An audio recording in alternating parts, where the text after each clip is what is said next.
ശ്രീ സുഭാഷ് ബാബു, നേരത്തെ ആദ്യം താങ്കളോട് ചോദിച്ച പോലെ ഈ ഗൺമാൻ്റെ ജോലി എന്താണ്, ഗൺമാൻ ചെയ്ത പ്രവൃത്തി അത് എത്രത്തോളം നിയമപരമായി എങ്ങനെ നിലനിൽക്കുമെന്നതാണ്. രണ്ട്, ഈ ഇന്നലെ നേരത്തെ സൂചിപ്പിച്ചു, ഇന്നലെ പൂച്ചാക്കൽ പോലീസ് സ്റ്റേഷന് മുൻപിൽ ഈ ജാമ്യത്തിലിറങ്ങിയ യൂത്ത് കോൺഗ്രസ് പ്രവർത്തകരെ നേരിടാനായി ഡിവൈഎഫ്ഐയുടെ വലിയൊരു സംഘമുണ്ടായിരുന്നു. അതിക്രൂരമായ രീതിയിൽ അവിടെ സംഘർഷമുണ്ടാകുന്നു. മറ്റൊന്ന്, ഇത്തരം കുറ്റകൃത്യങ്ങളിൽ ഭാഗമാക്കാവുന്നു, പ്രത്യേകിച്ച് പോലീസിന്റെ മുൻപിൽ വെച്ചൊക്കെ ഈ സമരക്കാരെ, പ്രതിഷേധക്കാരെ മർദ്ദിക്കുന്ന ആളുകൾക്കെതിരെ കാര്യമായി ഒരു നടപടിയും സ്വീകരിക്കുന്നില്ല. മാത്രമല്ല, ഇപ്പോൾ ഗൺമാന്റെ ഒപ്പം മറ്റ് സുരക്ഷാ ചുമതലയുണ്ടായിരുന്ന പോലീസ് ഉദ്യോഗസ്ഥരുടെ ഒക്കെ വീടിന്റെ സുരക്ഷയൊക്കെ വർദ്ധിപ്പിക്കുന്നു. പോലീസിനുള്ളിൽ വ്യാപകമായ ചില പ്രതിഷേധങ്ങളൊക്കെ ഉയരുന്നു എന്നാണ് മനസ്സിലാക്കാൻ സാധിക്കുന്നത്. താങ്കളൊരു SPI റിട്ടയർഡായ ആളാണ്. ഈ ആഭ്യന്തര വകുപ്പിന്റെ ഇപ്പോഴത്തെ ഒരു നിഷ്ക്രിയത്വം, പ്രത്യേകിച്ച് പോലീസിന് മുൻപിൽ വെച്ച് സമരക്കാരെയൊക്കെ ക്രൂരമായി മർദ്ദിക്കുകയാണ്. സേനയ്ക്കുള്ളിൽ ഇതെങ്ങനെയായിരിക്കും പ്രതിഫലിക്കുക? അല്ല, പോലീസിന്റെ പ്രാഥമികമായ ഡ്യൂട്ടി ജീവനും സ്വത്തിനും സംരക്ഷണം കൊടുക്കാന്ന്. അത് ഏതൊരു വ്യക്തിയായാലും ശരി, ഈ പ്രതിയായി പിടിക്കപ്പെട്ട ആളായാൽ പോലും അദ്ദേഹത്തിന്റെ ജീവനും സ്വത്തിനും എല്ലാ രീതിയിലുള്ള സംരക്ഷണവും അദ്ദേഹത്തിന്റെ ക്ഷേമം പ്രവർത്തനങ്ങളെല്ലാം നോക്കേണ്ടത് അറസ്റ്റ് ചെയ്ത പോലീസ് ഉദ്യോഗസ്ഥരാണ്. അപ്പൊ പോലീസിനെ സംബന്ധിച്ചിടത്തോളം പോലീസിന് അധികരിച്ച ഉത്തരവാദിത്വം സാധാരണക്കാരുടെ പേരിലുണ്ട് എന്നുള്ളത് നമുക്കൊക്കെ അറിയുന്നതാണ്. അതോടൊപ്പം തന്നെ അറസ്റ്റ് ചെയ്യപ്പെടുന്ന വ്യക്തിയായാലും ശരി, അതുപോലെ തന്നെ അവരുടെ ദൃഷ്ടിയിൽ അല്ലെ അവർ കാണുകെ ഏതെങ്കിലും വ്യക്തി ആക്രമിക്കുകയാണെങ്കിൽ അവർ അതിനകത്തിലേക്ക് ഇടപെട്ടതിന് ശേഷം അദ്ദേഹത്തിന് സംരക്ഷണം കൊടുക്കുകയും അക്രമികളെ അറസ്റ്റ് ചെയ്ത് നിയമപരമായ നടപടിക്ക് വിധേയമാക്കുകയും ചെയ്യേണ്ടത് അവരുടെ ഉത്തരവാദിത്വം. അങ്ങനെ ഇതിന് ചെയ്യുന്നില്ല. ഇപ്പൊ സംഭവിച്ചിട്ടിരിക്കുന്നത് എന്താ, പോലീസ് ഉദ്യോഗസ്ഥന്മാരെ ഒഴിഞ്ഞു മാറുക, കുറെ ആളുകള് അതേമാതിരി ഏതെങ്കിലും രീതിയിൽ തോന്നിവാസം ചെയ്യുകയാണെങ്കിൽ അവരെ സംബന്ധിച്ച് അവർ കണ്ടില്ല എന്ന് നടിക്കുക. ഈ കണ്ടില്ല എന്ന് നടിക്കുക എന്ന് പറയുന്നത് ഭീരുത്വത്തിന്റെ ലക്ഷണം. പോലീസ് ആക്ടിൽ നിർബന്ധമായിട്ട് പറയുന്ന ഭീരുത്വം എന്താണ് എന്ന് പറഞ്ഞിട്ട് 95-ാമത്തെ വകുപ്പിൽ നിർവഹിച്ചിട്ടുണ്ട്. അതിൽ പറയുന്നത് അവരുടെ ജോലിയിൽ നിന്ന് അവർ പിൻവാങ്ങുക. ആ ജോലിയിൽ നിന്ന് പിൻവാങ്ങുന്നത് ഏതെങ്കിലും ഒരു വ്യക്തിയെയോ അല്ലെങ്കിൽ ഏതെങ്കിലും ആയുധത്തെയോ അല്ലെങ്കിൽ മറ്റേതെങ്കിലും സംവിധാനത്തെയോ ഭയപ്പെട്ടിട്ടാണ് എന്ന രീതിയിൽ വന്നു കഴിഞ്ഞാൽ അത് ഭീരുത്വമായിട്ട് കണക്കാക്കുന്ന പറഞ്ഞു. അപ്പൊ ഭീരുത്വം എന്ന് പറയുന്ന ഒരു പോലീസ് ഉദ്യോഗസ്ഥന് അഭികാമ്യമല്ല എന്ന് നിയമപരമായിട്ട് അത് 114-ാം വകുപ്പ് ശിക്ഷാ വിധിയുള്ള ഒരു കാര്യമാണ് ഈ കവാഡീസ് അല്ലെങ്കിൽ ഭീരുത്വം എന്ന് പറയുന്നത്. അപ്പൊ പോലീസ് ഉദ്യോഗസ്ഥന്മാരെ സംബന്ധിച്ചുള്ള അവർ ഇതേമാതിരി ഒഴിഞ്ഞു മാറുകയും അവരുടെ മുമ്പിൽ നിന്ന് നിയമരാഹിത്യം ചെയ്യുമ്പോൾ അക്രമം ചെയ്യുന്ന അവസരത്തിൽ അത് ഇടപെടുകയോ അത് തടയുകയോ ചെയ്യാതെ അല്ലെങ്കിൽ അക്രമികളെ അവിടെ നിന്ന് അറസ്റ്റ് ചെയ്ത് മാറ്റുകയോ ചെയ്യാതിരിക്കുന്ന ഒരു സ്വഭാവം വന്നു കഴിഞ്ഞാൽ അവർ ജോലിയിൽ നിന്ന് വിട്ടു നിന്നതായിട്ട് പരിഗണിക്കണം എന്നാണ് നിയമം പറയുന്നത്. അപ്പൊ അതുകൊണ്ട് അവരെ സംബന്ധിച്ചിടത്തോളം അവരുടെ ജോലിയിൽ നിന്ന് പിന്മാറുകയാണ്. വിഡ്രോവൽ ഫ്രം ഡ്യൂട്ടി അത് വളരെ ഗൗരവതരമായ ഒരു കാര്യമാണ്. അതൊക്കെ ഈ വകുപ്പിൽ, ഞാൻ നേരത്തെ പറഞ്ഞ വകുപ്പിൽ നിർവഹിച്ചിട്ടുണ്ട്. അതോടൊപ്പം തന്നെ ഇതേമാതിരി അവരുടെ ഇതിൽ നിന്ന് പിൻവലിക്കുകയും ചെയ്യാതിരിക്കുന്ന അവസരത്തിൽ അത് ഒരു വ്യക്തിയോ അല്ലെ ഏതെങ്കിലും ഒരു സംവിധാനത്തെയോ ഭയപ്പെട്ടിട്ടാണ് ഈ ചെയ്യുന്നത് എന്ന രീതിയിൽ വ്യാഖ്യാനിക്കപ്പെടുകയാണെങ്കിൽ അത് ഭീരുത്വമാണ്. അപ്പൊ ഇവിടെ നമ്മൾ കണ്ടുകൊണ്ടിരിക്കുന്നത് എന്ന് പറഞ്ഞാൽ അതായത് ജോലിയിൽ നിന്ന് അവരുടെ ഉത്തരവാദിത്വത്തിൽ നിന്ന് അവര് പിന്തിരിഞ്ഞു പോകുന്നു എന്നുള്ള ഒരു ഗൗരവതരമായ പ്രശ്നമുണ്ട്. ഇത് പരിഹരിക്കാൻ എന്താണെന്ന് പറഞ്ഞാൽ നിയമപരമായ നടപടിയിലേക്ക് പോകണം. ഇവരെ സംബന്ധിച്ച് ഇവരുടെ ഡ്യൂട്ടി ഇതാണ്, ഇവരെന്തുകൊണ്ട് ഇത് ചെയ്യുന്നില്ല എന്നുള്ള രീതിയിൽ കോടതിയിലേക്ക് പോയിട്ട് ഇതിനൊക്കെ തെളിവ്. അത് മാത്രമല്ല ശ്രീ സുഭാഷ് ബാബു, അവിടെ പ്രതിഷേധത്തിന്റെ ദൃശ്യങ്ങൾ താങ്കളും കണ്ടതാണെന്ന് ഞാൻ വിശ്വസിക്കുന്നു. അവിടെ ആവശ്യത്തിന് യൂണിഫോം ധരിച്ച പോലീസ് ഉദ്യോഗസ്ഥരുണ്ട്. അവർ ആ പ്രതിഷേധക്കാരെ കൃത്യമായ ഒരു ഭാഗത്തേക്ക് മാറ്റി നിർത്തുന്നുണ്ട്. അവിടേക്ക് മുഖ്യമന്ത്രിയുടെ ഗൺമാൻ ഇറങ്ങി വന്ന് അത്തരത്തിൽ അവരെ മർദ്ദിക്കേണ്ട ഒരു സാഹചര്യം ഉണ്ടായിരുന്നു. ദൃശ്യങ്ങൾ കൃത്യമായിട്ട് മനസ്സിലാക്കുന്നുണ്ട്. അവിടെ കാര്യങ്ങൾ കൈവിട്ടു പോകുന്ന സാഹചര്യം ഉണ്ടായിരുന്നില്ല. ആവശ്യത്തിന് പോലീസുകാർ അവിടെ ഉണ്ടായിരുന്നു. പിന്നെ അങ്ങനെ ഒരു ഉദ്യോഗസ്ഥരിൽ നിന്ന് ഒരു പെരുമാറ്റം ഉണ്ടായെങ്കിൽ, ഒരു പാർട്ടി കേഡറിന് സമാനമായ രീതിയിൽ, ഒരു പാർട്ടി പ്രവർത്തകന് സമാനമായ രീതിയിൽ ഒരു പെരുമാറ്റം ഉണ്ടായെങ്കിൽ സേനയ്ക്കുള്ളിലെ ഈ പാർട്ടി പ്രവർത്തനം അല്ലെങ്കിൽ പാർട്ടി ഒരു വൽക്കരണം അതുകൂടി, അങ്ങനെ ഒരു സാഹചര്യം കൂടി പരിശോധിക്കണ്ടേ? അത് ഇല്ല എന്ന് ഞാൻ പറയുന്നില്ല, ഉണ്ട്. പക്ഷേ ഇവിടെ സംഭവിക്കുന്നത് എന്താന്ന് പറഞ്ഞാൽ പോലീസുകാർ ഭയന്ന് നിൽക്കുകയാണ്. കാരണം അവരുടെ മുമ്പിൽ നിന്ന് ഒരു അക്രമം ചെയ്യുമ്പോൾ തടയുക എന്നുള്ള പ്രാഥമികമായ ഉത്തരവാദിത്വത്തിൽ നിന്ന് വിട്ടു നിന്നാൽ പറയുന്നത് എന്താണ്, അവർക്ക് അവരുടെ ജോലിയിൽ നിന്ന് വിട്ടു നിന്നതിന് തുല്യമാണെന്നും അവര് അതിന് നടപടി സ്വീകരിക്കുക ഭീരുത്വമായിട്ട് നമ്മൾ കണക്കാക്കണമെന്നാണ് നിയമം തന്നെ പറയുന്നത്. അപ്പോൾ ഇവര് ഭീരുക്കളായി നിന്ന് സ്വന്തം ജോലിയിൽ നിന്ന് ആരെയോ എന്തിനെയോ ഭയന്ന് പിന്മാറി നിൽക്കുന്ന ഒരു അവസ്ഥയിലേക്ക് പോകുമ്പോൾ നമ്മുടെ ക്രമസമാധാന പ്രശ്നം ഏത് രീതിയിലാണ് പോകുന്നതെന്ന് ഏകദേശം ഊഹിക്കാവുന്നതാണ്. അപ്പോൾ നമ്മള് ഇതൊക്കെ ഒരു രീതിയിൽ നമുക്ക് അനുവദിക്കാൻ പറ്റില്ല. ഇത് ഒരു അരാജകത്വത്തിന്റെ ഒരു നടപടിയുടെ ഭാഗമായിട്ട് നമുക്ക് ഇതിനെ കാണാൻ പറ്റുള്ളൂ. ആരായാലും ശരി, ഏത് പാർട്ടി ആയാലും ശരി, അവര് തന്നെ നിയമം കയ്യിലെടുക്കുക, നിയമം കയ്യിലെടുത്ത് അവര് എന്നിട്ട് പോലീസ് നോക്കുകുത്തികളായിട്ട് നിൽക്കുക, ഇങ്ങനെ ഒരു സംവിധാനം നമുക്ക് ആലോചിക്കാൻ പോലും പറ്റില്ല. അങ്ങനെ പോകുന്ന അവസരത്തിൽ ഇത് നാളെ ഉണ്ടാക്കുന്ന പ്രത്യാഘാതങ്ങൾ, അതുപോലെ തന്നെ പോലീസ് എന്ന് പറയുന്ന ഒരു വിഭാഗത്തെ സംബന്ധിച്ചുള്ള മറികടന്ന് ആളുകൾ സ്വന്തം താല്പര്യമനുസരിച്ചിട്ട് അക്രമം ചെയ്ത് അവരുടെ ആധിപത്യം സ്ഥാപിക്കാൻ പോകുന്ന ഒരു സംവിധാനത്തിലേക്ക് നമ്മൾ അവർക്ക് ഒരു ലൈസൻസ് കൊടുക്കുന്ന ഒരു പ്രവൃത്തിയാണ് പോലീസിനെ സംബന്ധിച്ച് ഇപ്പൊ നടന്നുകൊണ്ടിരിക്കുന്നത്. അത് എന്തായാലും ശരി, അടിയന്തരമായിട്ട് നിർത്തണം. അത് ഒരു രീതിയിലും പ്രോത്സാഹിപ്പിക്കാൻ പാടില്ല. അതിന് സത്വരമായ നടപടി സ്വീകരിച്ച് നിയമ നടപടി ഉൾപ്പെടെ ഇതിൽ നിന്ന് ആക്രമിക്കപ്പെടുന്ന വ്യക്തികളെ സംബന്ധിച്ച് അവർ ശക്തമായ നിയമ നടപടി ഉൾപ്പെടെ ഇതിനകത്ത് ചെയ്യേണ്ട ഒരവസ്ഥയാണുള്ളത്. അല്ലെങ്കിൽ ഇത് കൂടുതൽ കൂടുതൽ ജനനാശത്തിന് വേണ്ടിയിട്ട് അതുപോലെ നമ്മുടെ ക്രമസമാധാന തകർച്ചയിലേക്കും പോകും. നമ്മളെ സംബന്ധിച്ചിടത്തോളം നമുക്കിവിടെ ജീവിക്കാൻ ഗത്യന്തരമില്ലാത്ത ഒരു ഭയാശങ്കയോടുകൂടി ജീവിക്കുന്ന ഭീരുക്കളായി മാറുന്ന ഒരവസ്ഥയിലേക്കാണ് വരുന്നത്. അത് നമ്മൾ ഒഴിവാക്കിയേ പറ്റുള്ളൂ. എന്തായാലും ശരി, ഇത് ആ ഗവൺമെന്റിന്റെ പ്രവൃത്തിയെ സംബന്ധിച്ചോളം അത് ഒരു ക്രിമിനൽ ആക്ട് ആണ്. അദ്ദേഹത്തിന് യാതൊരു രീതിയിലും അവിടെ ചെയ്യേണ്ട കാര്യമില്ല. അദ്ദേഹത്തെ സംബന്ധിച്ചോളം കരുതി കൂട്ടി അക്രമം പക്ഷേ നിലവിലെ രാഷ്ട്രീയ സാഹചര്യത്തിൽ അദ്ദേഹത്തിന്റെ പ്രവർത്തനം ക്രിമിനൽ പ്രവൃത്തിയായി വ്യാഖ്യാനിക്കില്ല. ഒരു പക്ഷെങ്കിൽ പൊന്മാലയും പ്രൊമോഷനും ഒക്കെ ലഭിച്ചേക്കാവുന്ന രാഷ്ട്രീയ സാഹചര്യമുണ്ട്. ശ്രീ സുഭാഷ് ബാബു, കേരളത്തിൽ എനിക്ക് അറിയേണ്ടത് രണ്ട് കാര്യങ്ങളാണ് ശ്രീ മുജീബ് റഹ്മാൻ. ഒന്ന്, ഇന്നിപ്പോൾ തുടക്കം സൂചിപ്പിച്ച രണ്ട് പ്രതിഷേധമുണ്ടായി. ഒന്ന് ഗവർണർക്കെതിരെയാണ്. ആ പ്രതിഷേധത്തെ ഗവർണർ തന്നെ വിശേഷിപ്പിച്ചത് മുഖ്യമന്ത്രിയുടെ നേതൃത്വത്തിൽ നടന്ന മുഖ്യമന്ത്രി സ്പോൺസേഡ് ഒരു പ്രതിഷേധമെന്നാണ്. അതൊക്കെ നിന്നോട്ടെ, അതിൻ്റെയൊക്കെ രാഷ്ട്രീയമാണ് നിൽക്കട്ടെ. ആ ഒരു പ്രതിഷേധത്തെ CPM വളരെ വലിയ തോതിൽ ഹൈലൈറ്റ് ചെയ്യപ്പെടാൻ ആഗ്രഹിക്കുന്ന ഒരു പ്രതിഷേധമാണ്. മറ്റൊന്ന് മുഖ്യമന്ത്രിക്ക് നേരെ നടക്കുന്ന പ്രതിഷേധം. ഈ പ്രതിഷേധത്തെ എന്നാൽ പ്രതിഷേധമായിട്ടല്ല കാണുന്നതിനെ ഏതൊക്കെ രീതിയിൽ അടിച്ചമർത്താൻ സാധിക്കുമോ ആ രീതിയിലേക്കാണ് CPM ആ പ്രതിഷേധത്തെ അങ്ങനെ തന്നെയാണ് പോലീസിനെ ഉപയോഗിച്ചാണെങ്കിൽ ആ പ്രതിഷേധത്തെ നേരിടുന്നത്. ഒരു പ്രതിഷേധത്തിനോട് CPMന്റെ നിലപാടിൻ്റെ ഒരു ഇരട്ടത്താപ്പ്, അതൊന്ന്. രണ്ട്, ഈ വലിയ പോലീസ് സംവിധാനമാണ് മുഖ്യമന്ത്രിക്ക് ചുറ്റും സുരക്ഷ ഒരുക്കാനായി ഒരുക്കിയിരിക്കുന്നത്. ഇതിനെ കൂടാതെ 2 ഇനോവയിൽ പോലീസ് തന്നെ നൽകിയ ചില റിപ്പോർട്ടുകളാണ്, അത് വാർത്തകളൊക്കെ കഴിഞ്ഞ ദിവസങ്ങളിൽ വന്നു. ജനൻ TV അല്ല, മറ്റെല്ലാ മാധ്യമങ്ങളും പറഞ്ഞ വാർത്തയാണ്. 2 ഇനോവയിൽ DYFI പ്രവർത്തകരെ നവകേരള സദസ്സിൻ്റെ നവകേരള യാത്രയുടെ വാളണ്ടിയറായി നിയോഗിച്ച് ആ യാത്രയ്ക്കൊപ്പം അകമ്പടി പോകുന്നു. എവിടെയെങ്കിലും പ്രതിഷേധമുണ്ടായാൽ അവരാണ് ആദ്യം ഇറങ്ങി ഈ പ്രതിഷേധക്കാരെ കൈകാര്യം ചെയ്യുന്നത്. അതിൽ പോലീസ് സേനയ്ക്കുള്ളിൽ വലിയ അതൃപ്തിയുണ്ട്. ഈ പോലീസ് സേനാംഗങ്ങളെ വിശ്വാസമില്ലാഞ്ഞിട്ടാണോ ഇത്തരത്തിലൊരു സംഘത്തെ ഒപ്പം കൊണ്ടു നടക്കുന്നത്? ഈ രണ്ട് കാര്യങ്ങളിലും അങ്ങയുടെ നിലപാട് മറുപടി അറിയണം. ഇത്തരത്തില് അങ്ങനെ പോലീസ് സേനക്കിടയിൽ വലിയ അതൃപ്തിയുണ്ട് എന്ന് എവിടുന്നാണ് താങ്കൾക്ക് വിവരം കിട്ടിയത്? അത്തരത്തിലുള്ള ഒരു അതൃപ്തി ഉണ്ടെങ്കിൽ അതിന് രേഖാമൂലം പരാതി എന്തെങ്കിലും ലഭിച്ചിട്ടുണ്ടോ? ഇത്തരത്തില് കെട്ടുകഥകൾ ചമച്ചുകൊണ്ട് ചാനൽ ചർച്ചകളില് ഇത്തരത്തിൽ അവതരിപ്പിക്കുക എന്ന് പറയുന്നത് വളരെ മോശകരമായ സംഭവമാണ്. പിന്നെ കേരളത്തിലെ മുഴുവൻ മന്ത്രിമാരും മുഖ്യമന്ത്രി കേരളത്തിലുടനീളം സഞ്ചരിക്കുമ്പോൾ സ്വാഭാവികമാണ് ഇത്തരത്തിലുള്ള എതിർപ്പുകൾ ഉണ്ടാകുമ്പോൾ ആ എതിർപ്പുകളെ തടയേണ്ടത് കേരളത്തിലെ ഇടതുപക്ഷ ജനാധിപത്യങ്ങളുടെ തീരുമാനമാണ്. ഉണ്ടാകാൻ പറ്റത്തുള്ളൂ. അതിന്റെ ഒപ്പം നിൽക്കണം. തങ്ങളുടെ നേതാക്കന്മാരെ സംരക്ഷിക്കാനുള്ള ബാധ്യത തീർച്ചയായിട്ടും ഇടതുപക്ഷ ജനാധിപത്യങ്ങളുടെ നിയമം കയ്യിലെടുക്കുക, പ്രതിഷേധക്കാരെ അടിച്ചമർത്തുക എന്നത് പാർട്ടി LDF നയമാണ്, നിലപാടാണ്. അങ്ങനെയാണോ? അതൊന്ന് പറഞ്ഞുകൊള്ളട്ടെ.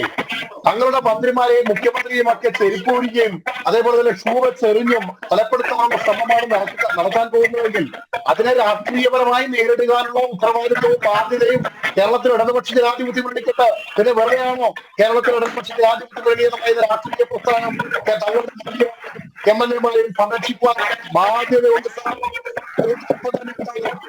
ഇന്ന് ഏതെങ്കിലും വിധത്തിൽ മുഖ്യമന്ത്രിയുടെ വാഹനത്തെ തടയുകയും മുഖ്യമന്ത്രിയുടെ വാഹനത്തിന് മുന്നിലേക്ക് ചാടുകയും എന്തെങ്കിലും അരാജകത്വം സൃഷ്ടിക്കുകയും ചെയ്തിരുന്നെങ്കിൽ കയ്യും കെട്ടി നോക്കി നിൽക്കണമായിരുന്നോ? അങ്ങനെയെങ്കിൽ എന്തിനാണ് ഗവർണറുടെ വാഹനത്തിന് മുൻപിലേക്ക് SFI-ക്കാർ ചെന്ന് കയറുന്നത്? സമാനമല്ലേ? അതെ, അതുകൊണ്ട് തന്നെയാണല്ലോ പറഞ്ഞത്. അവിടെ ഗവർണർ വാഹനത്തിന് മുന്നിൽ എന്താണ് ഇതേപോലെ തന്നെ കരിങ്കൊടി കാട്ടുകയാണ് ചെയ്തത്. അവർ ഒരു തരത്തിലും അക്രമാസക്തരായിട്ടില്ല. അങ്ങനെ അക്രമാസക്തരായിട്ട് നടപടി സ്വീകരിക്കുന്നതിന് പ്രശ്നമില്ലല്ലോ. അവർക്കെതിരെ അത്തരത്തിലുള്ള ആരോപണങ്ങൾ ഉന്നയിച്ചുകൊണ്ടാണല്ലോ കേസ് വെച്ചിരിക്കുന്നത്. അത് കേസുമായിട്ട് മുന്നോട്ട് പോകാമല്ലോ.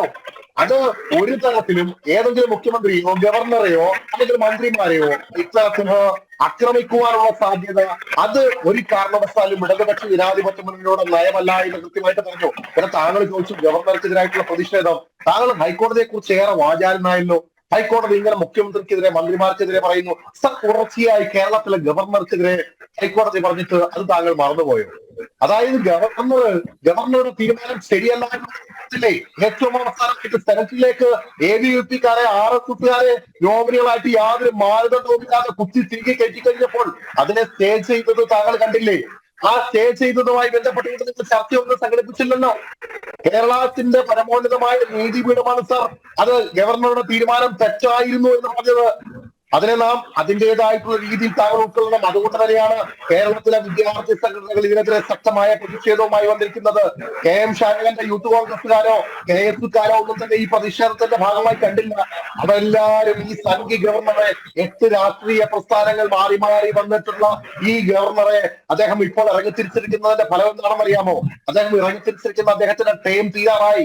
സ്വാഭാവികമായും കേരളത്തിൽ ഇടതുപക്ഷ ജനാധിപത്യ മുന്നണിക്കെതിരായി CPM-നെതിരായി ഇത്തരത്തിൽ എന്തെങ്കിലുമൊക്കെ കാട്ടിക്കൂട്ടിയില്ലെങ്കിൽ നരേന്ദ്രമോദിയും അമിത്ഷായും തുടർന്ന് അദ്ദേഹത്തിന് സ്ഥാനം കൊടുക്കില്ല എന്ന് ഉറപ്പായത് കൊണ്ട് മാത്രമാണ് സാർ അത്തരത്തിലുള്ള അദ്ദേഹം ചില സീനുകൾ ഒക്കെ കാണിച്ചു കൊണ്ടുവന്നിരിക്കുന്നത്.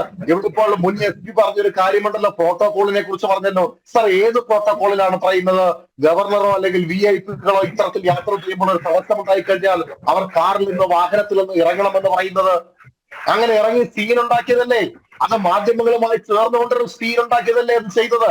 ഒരു കാരണവശാലും തങ്ങളുടെ ജീവൻ അപകടത്തിലാണെന്ന് കാണുകയാണെങ്കിൽ ഒരു കാരണവശാലും അത്തരത്തിലുള്ള VVIP-കൾ അവർ വാഹനങ്ങളിൽ നിന്ന് പുറത്തിറങ്ങാൻ പാടില്ല എന്നാണ് നിയമത്തിൽ അനുശാസിക്കുന്നത്. അതായത് SFIയുടെ പ്രതിഷേധം ഗവർണറുടെ ജീവൻ അപകടത്തിലാക്കുന്ന തരത്തിലേക്കായിരുന്നുവെന്ന് താങ്കൾ തന്നെ സമ്മതിക്കുന്നു എന്ന് വ്യാഖ്യാനിക്കാമോ? അങ്ങനെ പറയാതെ ഞാൻ അതല്ലല്ലോ പറഞ്ഞത്. ഇപ്പോൾ സമരമുണ്ടാകുമ്പോൾ ആ സമരവുമായി ബന്ധപ്പെട്ടുകൊണ്ട് അത്തരമൊരു സമരമെന്ന് ഉറയിൽ ആയുധങ്ങളില്ല. അവർ എന്ത് ചെയ്യാനാണ് ഇത്രയധികം പോലീസുകാരും ഒക്കെ അതൊന്നുമല്ല ശ്രീ മുജീബ്, ഇവിടെ ഞാൻ ചോദിച്ചത് അതൊന്നുമല്ല. ഈ രണ്ട് കാര്യങ്ങളോടും, ഈ ഒരു സമരത്തോടുള്ള നിലപാടല്ല, മറുഭാഗത്തേക്ക് വരുമ്പോൾ ഒരു സമരം അത് ജനാധിപത്യത്തിന് വേണ്ടിയാണ് അല്ലെങ്കിൽ ഗവർണറുടെ നിലപാടുകൾക്ക് എതിരാണ്. മറ്റേ സമരം ഒരാവശ്യവുമില്ല, അത് എന്താ പറയുക, നിങ്ങൾ പറയുന്ന പോലെ ആത്മഹത്യ ചെയ്യാൻ വേണ്ടി ശ്രമിക്കുന്നു, മുഖ്യമന്ത്രിയെയും മന്ത്രിമാരെയും കൊലപാതകളാക്കാൻ വേണ്ടി ശ്രമിക്കുന്നു എന്നൊക്കെ പറഞ്ഞ് ഈ രണ്ട് സമരങ്ങളുടെയും ഇരട്ടത്താപ്പാണ് മനസ്സിലാത്തത്. ശ്രീ പത്മനാഭൻ, അദ്ദേഹം മുന്നോട്ട് വെച്ച ആരോപണം ഗവർണർക്ക് BJP-യെ എന്തോ സന്തോഷിപ്പിക്കാനുണ്ട്, പ്രധാനമന്ത്രിയെയും ഒപ്പം ആഭ്യന്തരമന്ത്രിയെയും ഒക്കെ എന്തോ കാര്യങ്ങൾ കൊണ്ട് സന്തോഷിപ്പിക്കാനുണ്ട്, അതിനുവേണ്ടി കാട്ടിക്കൂട്ടുന്നതാണ് ഇത്തരം പ്രവർത്തികൾ എന്നൊക്കെയാണ് പറയുന്നത്. അദ്ദേഹത്തിനെതിരെ നടക്കുന്ന പ്രതിഷേധം അത് കേരളത്തിന്റെ ജനാധിപത്യത്തെ സംരക്ഷിക്കാൻ വേണ്ടതാണെന്നൊക്കെ പറയുന്നു. എങ്ങനെ പ്രതികരിക്കുന്നു എന്നോട്? അല്ല, ഗവർണർ എതിർത്ത 2 വിഷയങ്ങൾ. ഒന്ന്, രാകേഷിന്റെ ഭാര്യയുടെ നിയമനം, അത് ഹൈക്കോടതി റദ്ദാക്കിയല്ലോ. ഈ സ്പീക്കറായിരുന്ന, ഇപ്പോഴും സ്പീക്കറാണ്, ഷംസീറിന്റെ ഭാര്യയുടെ നിയമനം അത് റദ്ദാക്കിയല്ലോ. പിന്നെ കണ്ണൂർ യൂണിവേഴ്സിറ്റിയിലെ വൈസ് ചാൻസലറുടെ നിയമനം അതും റദ്ദാക്കിയല്ലോ. ഇതൊക്കെ റദ്ദാക്കിയല്ലോ. അവിടെയൊക്കെ നിയമയുദ്ധത്തിൽ ആരാ ജയിച്ചത്? ഗവർണർ പറഞ്ഞതാണ് ശരി എന്ന് വന്നില്ലേ? അദ്ദേഹം പറഞ്ഞത് എന്നെ കൊണ്ട് നിർബന്ധിച്ചിട്ട് ഇവരെ ഒപ്പിടിപ്പിച്ചു. ഇപ്പോൾ മുഖ്യമന്ത്രി തന്നെ വന്നിട്ട് കണ്ണൂർ ജില്ലയാണ് എന്റെ ഹോം ഡിസ്ട്രിക്റ്റ് ആണ്, അതുകൊണ്ട് കണ്ണൂർ സർവകലാശാലയിൽ ഞാൻ പറയുന്ന ആളെ വെക്കണം എന്ന് പറഞ്ഞ് നിയമവിരുദ്ധമായി എന്നെ കൊണ്ട് ചെയ്യിപ്പിച്ചു. ഹൈക്കോടതി റദ്ദാക്കിയില്ലേ? ആ വൈസ് ചാൻസലർ നാണം കെട്ട് ഇറങ്ങിപ്പോകേണ്ടി വന്നില്ലേ? അപ്പോൾ ആ കാര്യങ്ങളിലൊക്കെ ഗവർണർക്കാണ് വിജയം ഉണ്ടായിരിക്കുന്നത്. പിന്നെ സ്കൂൾ ബസ് വിടരുത് എന്ന് ഹൈക്കോടതി പറഞ്ഞില്ലേ? അമ്പലത്തിന്റെ ഗ്രൗണ്ട് നടത്താൻ പാടില്ല എന്ന് ഹൈക്കോടതി പറഞ്ഞില്ലേ? അപ്പൊ ഇവിടെയൊക്കെ നിയമയുദ്ധത്തിൽ പരാജയമാണ് ഉണ്ടായിരിക്കുന്നത്. പിന്നെ എന്തിനാണ് ഈ സദസ്? എന്തിനാണ് നവകേരള സദസ്? കണ്ണൂരിലെ കോർപ്പറേഷൻ പരിധിയിൽപ്പെട്ട ഒരാൾ കൊടുത്ത ഒരു പരാതി, ആ പരാതി അയച്ചിരിക്കുന്നത് കണ്ണൂർ മേയർക്കാണ്. കണ്ണൂർ മേയർ പരിഹരിക്കേണ്ട വിഷയത്തിൽ മുഖ്യമന്ത്രി പരാതി 2 കൈ നീട്ടി വാങ്ങേണ്ട വല്ല ആവശ്യം ഉണ്ടായിരുന്നു? അങ്ങനെ അത് വിവാദമായപ്പോഴാണ് പരാതി വാങ്ങാനല്ലാതെ പിന്നെ എന്തിനാ? മുഖ്യമന്ത്രി തന്നെ പറഞ്ഞു പരാതി പരിഹാര സെല്ലല്ല, ജനങ്ങളുടെ പദ്ധതി ജനങ്ങളിലേക്ക് എത്തിക്കുക എന്നൊക്കെയാണ്. എന്ത് പദ്ധതി? ഒരു പദ്ധതിയുടെ കഥ ഞാൻ പറഞ്ഞുതരാം. 107 രൂപ ചില്ലറ പൈസയാണ് കേരളത്തിൽ പെട്രോളിന്റെ വില. എന്താ കാരണം? 2 സെസ് ഉണ്ട്. കിഫ്ബിന്റെ ഒരു സെസ് ഉണ്ട്, 2 രൂപ ക്ഷേമ പെൻഷന്റെ സെസ് ഉണ്ട്. നിങ്ങള് കർണാടകയിൽ 1 ലിറ്റർ പെട്രോളിന് എന്താ വില അറിയാം? കോൺഗ്രസ് ഭരിക്കുന്ന സംസ്ഥാനമാണ്, 100 രൂപ. തമിഴ്നാട്ടിൽ 1 ലിറ്റർ പെട്രോളിന്റെ വില എത്രത്? 101 രൂപ. ഈ കേരളത്തിൽ 107 രൂപയായത് 3 രൂപ സെസ്സാണ്. 2 രൂപ സെസ് എന്തിനറിയോ? നമ്മളെ ഇതിന് വേണ്ടിയിട്ടാ, ഈ ക്ഷേമ പെൻഷന് വേണ്ടിയിട്ടാ. സെസ് പിരിപ്പിച്ചാലെങ്കിലും ക്ഷേമ പെൻഷൻ കൊടുക്കണ്ടേ? സെസ് പിരിപ്പിച്ചാലെങ്കിലും ക്ഷേമ പെൻഷൻ കൊടുക്കണം. മര്യാദ കേടല്ലേ? നിങ്ങൾ നാട്ടിൽ പെട്രോൾ അടിക്കുന്നവന്റെ അടുത്തൊക്കെ 2 രൂപ വാങ്ങിക്കുന്നില്ലേ ഈ ക്ഷേമ പെൻഷൻ കൊടുക്കാൻ? എന്നിട്ട് അത് കൊടുത്തില്ല. ഒടുവിൽ അത് കിട്ടാത്തതിന്റെ പേരിൽ ബഹളം ഉണ്ടാക്കിയ 2 സ്ത്രീകൾ കോടീശ്വരിമാരാണ് മറ്റു പത്രത്തിൽ വാർത്ത കൊടുത്ത് പത്രം മാപ്പുക. എന്ത് പദ്ധതി പദ്ധതിയാണ് നിങ്ങൾ നടപ്പിലാക്കുന്നത്? കിഫ്ബിയുടെ പേരിൽ പെട്രോൾ സെസ് വെച്ചിട്ട് ആൾക്കാരെടുത്ത് പൈസ വാങ്ങും. പബ്ലിക് കളക്ഷൻ അല്ലേ, പബ്ലിക് ഒരു ടാക്സ് പോലെ കളക്ട് ചെയ്യല്ലേ ജനറൽ പബ്ലിക്കിന് എടുക്കുന്നത്. അത് auditor general, controlled auditor general audit ചെയ്യാൻ അതിന്റെ ആവശ്യമില്ല എന്ന് അനുവാദം കൊടുത്തില്ല. അതിന്റെ പേരിൽ ED അന്വേഷണം വന്നപ്പോൾ ഹൈക്കോടതിയിൽ പോയി, താൽക്കാലികമായ ഒരു സ്റ്റേ കിട്ടി. ഇപ്പൊ സ്റ്റേന്റെ കഥ പറഞ്ഞതിനെ കൊണ്ട് പറയാം, ആ സ്റ്റേ പോയില്ലേ? തോമസ് ഐസക്കിനെതിരെയുള്ള അന്വേഷണത്തിന് താൽക്കാലിക സ്റ്റേ പോയില്ലേ? ഇപ്പൊ ED ചോദിക്കില്ലേ? ED രണ്ടാമത് പുനരായിട്ട് സമൻസ് അയക്കില്ലേ? അവർ നേരത്തെ അയച്ച സമൻസ് പിൻവലിച്ച് പുതിയ സമൻസ് ഒരു പക്ഷേ അയക്കും. കാരണം അന്വേഷണവുമായി മുന്നോട്ട് പോകാൻ ഹൈക്കോടതി ഉത്തരവിട്ടിരിക്കുകയാണ്. അപ്പൊ എന്ത് വിജയമാണ് ഉണ്ടായത്? അത്തരം കോടതി അതൊന്നും പറയേണ്ട ആവശ്യമില്ല. ഇടതുപക്ഷ സഹയാത്രികരും ഇടതുപക്ഷം ഒന്നും കാണുന്നില്ല ശ്രീ പത്മനാഭൻ. അവരെ സംബന്ധിച്ചിടത്തോളം ഞാൻ പറഞ്ഞല്ലോ, ഈ എന്താണ് ഇന്ത്യയിലെ ഇടതുപക്ഷത്തിന്റെ തകരാറ്? ഞാൻ അതാണ് തുടക്കത്തിൽ പറഞ്ഞത്. അനുഭവങ്ങളിൽ നിന്നും ഒരു പാഠവും പഠിക്കാത്ത ഒരു രാഷ്ട്രീയ പാർട്ടിയാണ്. ഇപ്പൊ നേരത്തെ ഷാജഹാൻ പറഞ്ഞല്ലോ, കോൺഗ്രസ് തോറ്റുപോയ പല സംസ്ഥാനത്തും കോൺഗ്രസ് വിജയിച്ചിട്ടുണ്ട്. കാരണം കോൺഗ്രസ്സുകാർ വരെ അനുഭവങ്ങളിൽ നിന്നും പാഠങ്ങൾ പഠിക്കും. അങ്ങനെ ചെയ്യരുത്, തെറ്റായിപ്പോയി, ഇങ്ങനെ ചെയ്യരുത്, തെറ്റായിപ്പോയി. അടിയന്തരാവസ്ഥയെ എതിർക്കുന്ന പരസ്യമായി തെറ്റായിപ്പോയി എന്ന് പറയുന്ന കോൺഗ്രസ്സുകാരല്ലേ ഇപ്പൊ നാട്ടിലുള്ളത്. അപ്പൊ അവർക്കൊക്കെ അത് മനസ്സിലായി ചെയ്തു തെറ്റിനെ പറ്റിയിട്ട്. കമ്മ്യൂണിസ്റ്റ് പാർട്ടി അങ്ങനെയല്ല, അത് അവരുടെ സ്വഭാവമാണ്. അതിലെ ലോകാടിസ്ഥാനത്തിൽ അവരുടെ സ്വഭാവമാണ്. അവർ തെറ്റിൽ നിന്നും പാഠം പഠിക്കില്ല. അത് അങ്ങനെ ആയിപ്പോയി. അപ്പൊ അവരെ നന്നാക്കാൻ നമ്മൾ നോക്കണ്ട, അവരിട്ട് നന്നാവണമെന്ന് അവർക്ക് വിട്ട് ആഗ്രഹമില്ല. അപ്പൊ അവരെ വിട്ടേക്ക്. ഞാൻ പറയുന്നത്, നമ്മുടെ സംസ്ഥാനത്തിന്റെ യഥാർത്ഥ പ്രശ്നങ്ങൾ, ഇപ്പോൾ നമ്മുടെ സംസ്ഥാനത്ത് വികസന പ്രവർത്തനങ്ങൾ നടത്താൻ ഫണ്ടില്ല. നമ്മുടെ സംസ്ഥാനത്ത് ഉച്ചഭക്ഷണം കൊടുത്ത സർക്കാർ സ്കൂൾ ഹെഡ്മാഷ്മാർ കടത്തിലാണ്. അത് കൊടുക്കാൻ പൈസയില്ല. അതിന് കേന്ദ്രത്തെ കുറ്റം പറഞ്ഞു. ഇങ്ങനെ നിരവധി പ്രശ്നങ്ങൾ. ലൈഫ് പദ്ധതിയുടെ കാര്യത്തിൽ എന്താ കേന്ദ്രം പറഞ്ഞത്? കൊടുക്കേണ്ടത് മുഴുവൻ കൊടുത്തു, കേന്ദ്ര വിഹിതം മുഴുവൻ കൊടുത്തു കഴിഞ്ഞു. അത് ഇവിടെ പ്രോപ്പറായിട്ട് ഇവരുടെ വിഹിതം കൊടുക്കാൻ സാധിക്കുന്നില്ല. വടക്കാഞ്ചേരി ലൈഫ് പദ്ധതി മുടങ്ങിക്കിടക്കുകയാണല്ലോ, അതിന്റെ പേരിൽ അന്വേഷണമാണല്ലോ. അപ്പൊ അതാ ഞാൻ പറയുന്നത്, നമ്മുടെ സംസ്ഥാനത്തിലെ യഥാർത്ഥ പ്രശ്നങ്ങൾ, നമ്മുടെ സംസ്ഥാനത്തിലെ സാമ്പത്തിക പ്രതിസന്ധി, നമ്മുടെ സംസ്ഥാനത്തിലെ ഭരണപരാജയം, നികുതി പിരിപ്പിച്ചെടുക്കാൻ സാധിക്കുന്നില്ല. എത്ര ആയിരം കോടി രൂപയുടെ നികുതി പിരിപ്പിച്ചെടുക്കാനുണ്ട്? ഒരു 5000 കോടി രൂപയുടെ നികുതി കേസിലാണ്. അത് പോട്ടെ, ബാക്കി പിരിപ്പിച്ചൂടെ? അത് ഗവർണർ പറഞ്ഞത് പല വിഷയങ്ങളിൽ നിന്നും ഭരണപരാജയത്തിൽ നിന്നും ഒക്കെ ശ്രദ്ധ മാറ്റാനാണ് ഇത്തരം. അതെ, ചീഫ് സെക്രട്ടറി എന്താ അഫിഡവിറ്റ് കൊടുത്തത്? കേരള സംസ്ഥാന ചീഫ് സെക്രട്ടറി ഹൈക്കോടതി ബെഞ്ചിൽ കൊടുത്തത് എന്താ? കേരളത്തിന് കമ്മിറ്റ്മെന്റ്സ് ഹോണർ ചെയ്യാൻ പറ്റുന്നില്ല. അത് ആ വാക്ക ഉപയോഗിച്ചത്. കമ്മിറ്റ്മെന്റ്സ് ഹോണർ ചെയ്യാൻ പറ്റില്ല. അതുകൊണ്ട് ഫർദർ കമ്മിറ്റ്മെന്റ്സ് ഉണ്ടാക്കണമ്പോ ഈ കാര്യം പരിഗണിക്കണം. Kerala is passing through great financial constraints. സാമ്പത്തികമായ വലിയ എന്താ പറയാ മോശാവസ്ഥയിലാണെന്നാണ് പറഞ്ഞത്. അപ്പോ അത് പറയുമ്പോൾ ഹൈക്കോടതി ചോദിച്ചത്രേ, ഈ അഫിഡവിറ്റ് പിൻവലിക്കുന്നോ അതോ നിലനിർത്തുന്നോ? ഇല്ല, ഞങ്ങൾ നിലനിർത്തുന്നു എന്ന് പറഞ്ഞു. അപ്പൊ ഹൈക്കോടതി ഉത്തരവിട്ടു, കേരള സർക്കാർ സാമ്പത്തിക സ്ഥിതി വളരെ മോശമാണ്, സാമ്പത്തിക അടിയന്തരാവസ്ഥയെ പറ്റി ചിന്തിക്കേണ്ടി വരുമെന്ന്. അതെടുത്തിട്ടാണ് ഒരാൾ പെറ്റീഷൻ കൊടുത്തത്. അപ്പോഴാണ് ഗവർണർ വിശദീകരണം ചോദിച്ചത്. ഒരു സാമ്പത്തിക അടിയന്തരാവസ്ഥയ്ക്കുള്ള സാഹചര്യം കേരളത്തിൽ ഉണ്ടാക്കിയത് ആരാ? കമ്മിറ്റ്മെന്റ്സ് ഹോണർ ചെയ്യാൻ പറ്റുന്നില്ല. അതായത് ഞങ്ങൾക്ക് എന്താ സംഭവം? കോഴിക്കോട് KSRTC ബിൽഡിംഗ് ഉൾപ്പെടെ നിർമ്മിക്കാൻ വേണ്ടി ഫണ്ട് പിരിച്ചിരുന്നു. കൽക്കട്ടയുടെ ഒരു കമ്പനി ഉൾപ്പെടെ ഉള്ള ആളുകൾ നിർത്തും. അവർക്കത് തിരിച്ചു കൊടുക്കുന്നില്ല. അപ്പൊ അത് ചോദിച്ചപ്പോൾ, അവർ പൈസ ചോദിച്ചപ്പോൾ, ആ ചോദിച്ച പൈസ കൊടുക്കാണ്ടിരുന്നപ്പോൾ അവർ ഹൈക്കോടതി പോയപ്പോഴാണല്ലോ ഈ അഫിഡവിറ്റ് വന്നത്. ഞങ്ങൾക്ക് അത് അങ്ങനെ കൊടുക്കാൻ പറ്റില്ല. KTDFC എന്ന് പറയുന്നത് സ്വന്തം വരുമാനമുള്ള സ്ഥാപനമാണ്, അവർ കണ്ടെത്തിക്കൊള്ളണം. ഇതാണ് സ്ഥിതി.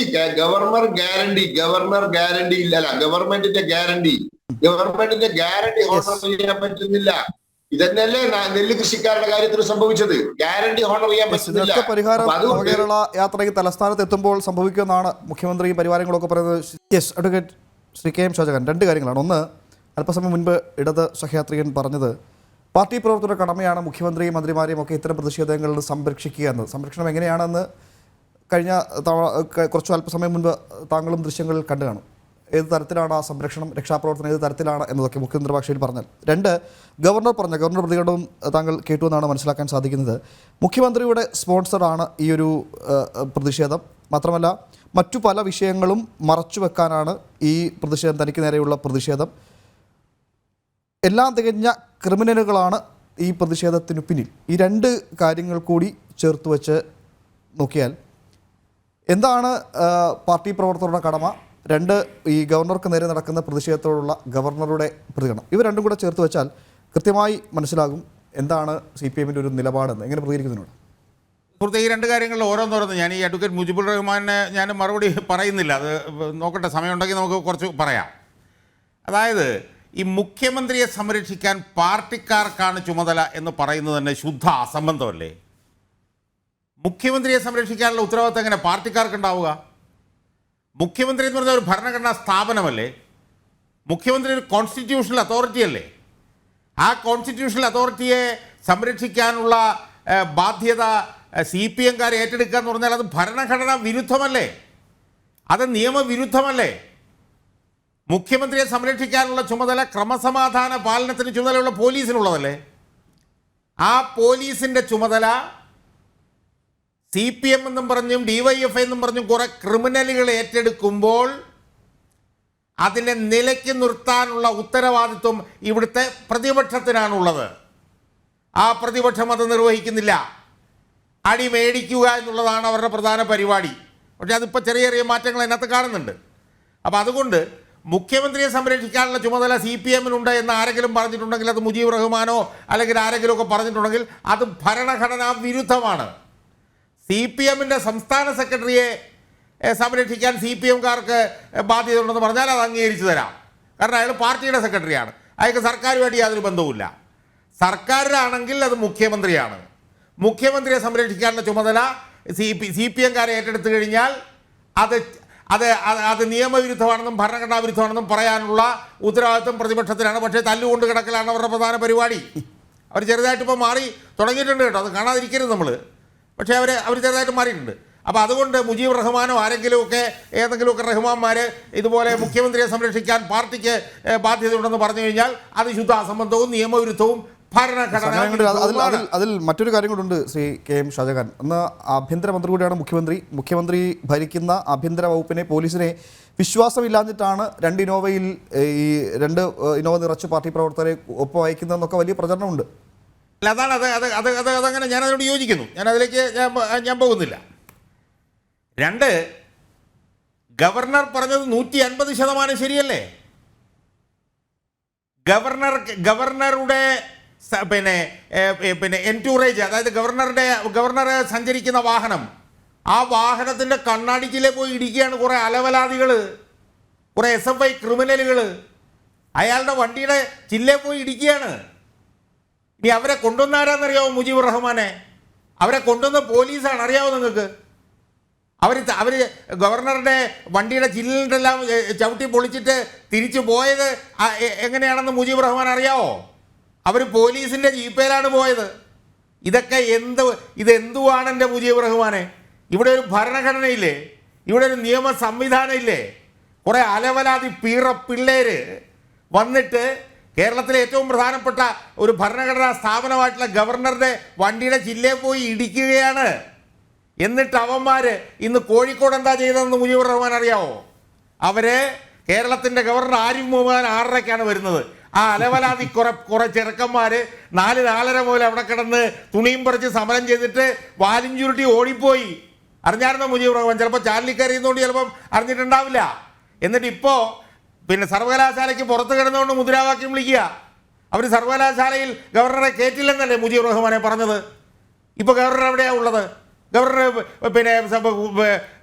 പിന്നെ കാലിക്കറ്റ് സർവകലാശാല ക്യാമ്പസിനകത്തല്ലേ ഉള്ളത്? ഭരിക്കുന്ന പാർട്ടിയുടെ വിദ്യാർത്ഥി വിഭാഗത്തിലെ SFI പിള്ളേർ തുണിയും പറിച്ച് ഓടിയ അവന്മാർ എവിടെയാണ് ഉള്ളത്? അവന്മാർ സർവകലാശാലയുടെ പുറത്ത് നിലത്ത് കിടന്ന് എഴഞ്ഞുകൊണ്ടിരിക്കുകയാണ് ഇപ്പോൾ. അപ്പോൾ കേരളത്തിലെ ഗവർണർ ആരിഫ് മുഹമ്മദ് ഖാൻ്റെ മുന്നിൽ വാലും ചുരുട്ടി ഓടി ഇവന്മാർ. ഇനി ഒരു ഇരട്ടത്താപ്പെന്ന് പറയട്ടെ, ഇവിടെ ഗവർണർക്കെതിരെ അക്രമ സ്വഭാവത്തോടു കൂടി കയ്യേറ്റം ചെയ്യാൻ ചെന്നാൽ 124 എന്ന് പറഞ്ഞൊരു വകുപ്പുണ്ട്. മുജീബ് റഹ്മാൻ ചിലപ്പം അത് പരിശോധിച്ചിട്ട് ഇല്ലായിരിക്കും, ഒന്ന് പോയിട്ട് പരിശോധിക്കണം. 124 വകുപ്പ് പ്രകാരം ഈ അലവലാദികളെ 7 വർഷം ജയിലിടേണ്ടതാണ്. ആ വകുപ്പുണ്ട്. ആ വകുപ്പ് ഗവർണർ നിർബന്ധിച്ച് പറഞ്ഞു കഴിഞ്ഞപ്പോഴാണ് ചുമത്തിയിട്ടുള്ളത്. എന്നിട്ട് അവരെ രക്ഷപ്പെടുത്താൻ നോക്കുകയാണ്. എന്നിട്ട് മുജീബ് റഹ്മാൻ നേരത്തെ എന്തൊക്കെയോ വിളിച്ചു പറയുന്നത് കേട്ടു. എനിക്കറിയില്ല, എനിക്ക് സത്യം പറഞ്ഞു കഴിഞ്ഞാൽ വല്ലാതെ ചിരി വരുന്നുണ്ട്. ചിരി എനിക്ക് അടക്കാൻ പറ്റുന്നില്ല, പക്ഷേ സമയമില്ലാത്തതുകൊണ്ട് ഞാൻ ചിരിക്കുന്നില്ല. ഷൂ എറിഞ്ഞ കൊലപാതക ശ്രമം എന്നൊക്കെ പറയുന്നത് കേട്ടു. എന്റെ മുജീബ് റഹ്മാൻ ഞാൻ ചോദിക്കട്ടെ, നിങ്ങൾ ഏത് ലോകത്താണ് ജീവിച്ചിരിക്കുന്നത്? 4 or 5 പിള്ളേരല്ലേ എൻ്റെ മുജീബ് റഹ്മാനെ ഈ വണ്ടി പോകുമ്പം അതിന്മേലൊരു കറുത്ത കൊടി ഉയർത്തി കാണിച്ചത്? അവരെന്ത് കൊലപാതക ശ്രമമാണ് നടത്തിയെന്നാണ് ഈ പറയുന്നത്? ഇങ്ങനെയൊക്കെ സ്വയം പരിഹാസ്യനാകാമോ? ഇത്രയും പോലീസുകാരുടെ സംരക്ഷണയിൽ 2000 ചില്ലാനം പോലീസുകാരെന്നാണ് ഞാൻ കേട്ടത്. സംരക്ഷണയിൽ നടക്കുന്ന മുഖ്യമന്ത്രിയുടെ 1 കോടി ചില്ലുവാനും രൂപയുടെ പഞ്ചനക്ഷത്ര വണ്ടി വരുമ്പോൾ അതിനെതിരെ 5 or 6 പിള്ളേര് കരിങ്കൊടി കാണിക്കുമ്പോൾ അതൊക്കെ വധശ്രമം എന്നൊക്കെ പറഞ്ഞാൽ എന്തൊരു നാണം കെട്ട അവസ്ഥയായത് എന്നാണ് ഞാൻ ചോദിക്കുന്നത്. അതുകൊണ്ടാണ് ഞാൻ പറഞ്ഞത്, ഈ നവകേരള സദസ്സ് ഒരു 2 ആഴ്ച കൂടി ഒന്ന് നീട്ടി വെച്ചിരുന്നുവെങ്കിൽ ആ ഒറ്റ കാരണം കൊണ്ട് തന്നെ തെരഞ്ഞെടുപ്പ് ഒന്ന് തോറ്റു കിട്ടിയേനെ. ഇവിടെ ഇതിനെല്ലാത്തിനും നേതൃത്വം കൊടുക്കുന്നത് മുഖ്യമന്ത്രിയാണെന്ന് ഞാൻ മാത്രമല്ല, ഞാനൊരു സാധാരണ പൗരനാണ്. ഞാൻ ഇപ്പോൾ കേരളത്തിലെ ഗവർണർ പറഞ്ഞു ഇത് മുഖ്യമന്ത്രിയാണ് ഇത് ചെയ്യിപ്പിക്കുന്നതെന്ന്. എന്താണ് മുഖ്യമന്ത്രി ജയിപ്പിക്കുന്നതിൻ്റെ കാരണമെന്നും ഗവർണർ പറഞ്ഞു. കേരളത്തിലെ സാമ്പത്തിക നില മൊത്തം തകർന്ന് തരിപ്പണമായി മുച്ചൂടും മുടിഞ്ഞിരിക്കുകയാണ്. അത് കഴിഞ്ഞ ദിവസം EP ജയരാജൻ്റെ ഒരു പ്രസംഗം ഞാൻ കേട്ടു. DA കുടിശ്ശിക 25,000 കോടി രൂപ, കരാറുകാർക്ക് കൊടുക്കാൻ 16,000 കോടി രൂപ, എല്ലാം കൂടെ 51,600 ചില്ലാനം കോടി രൂപയുടെ കുടിശ്ശികയുണ്ടെന്ന് EP ജയരാജൻ തന്നെയാണ് പറഞ്ഞത്. അതിൽ നിന്നും ജനശ്രദ്ധ തിരിക്കാൻ ഞാൻ ചോദിക്കട്ടെ, ഈ സംഘി നിങ്ങൾ പറയുന്നുണ്ടല്ലോ, CPM-കാരെ എടുത്തു വെച്ചിട്ടുണ്ടല്ലോ ഗവർണർ സെനറ്റിലേക്ക്.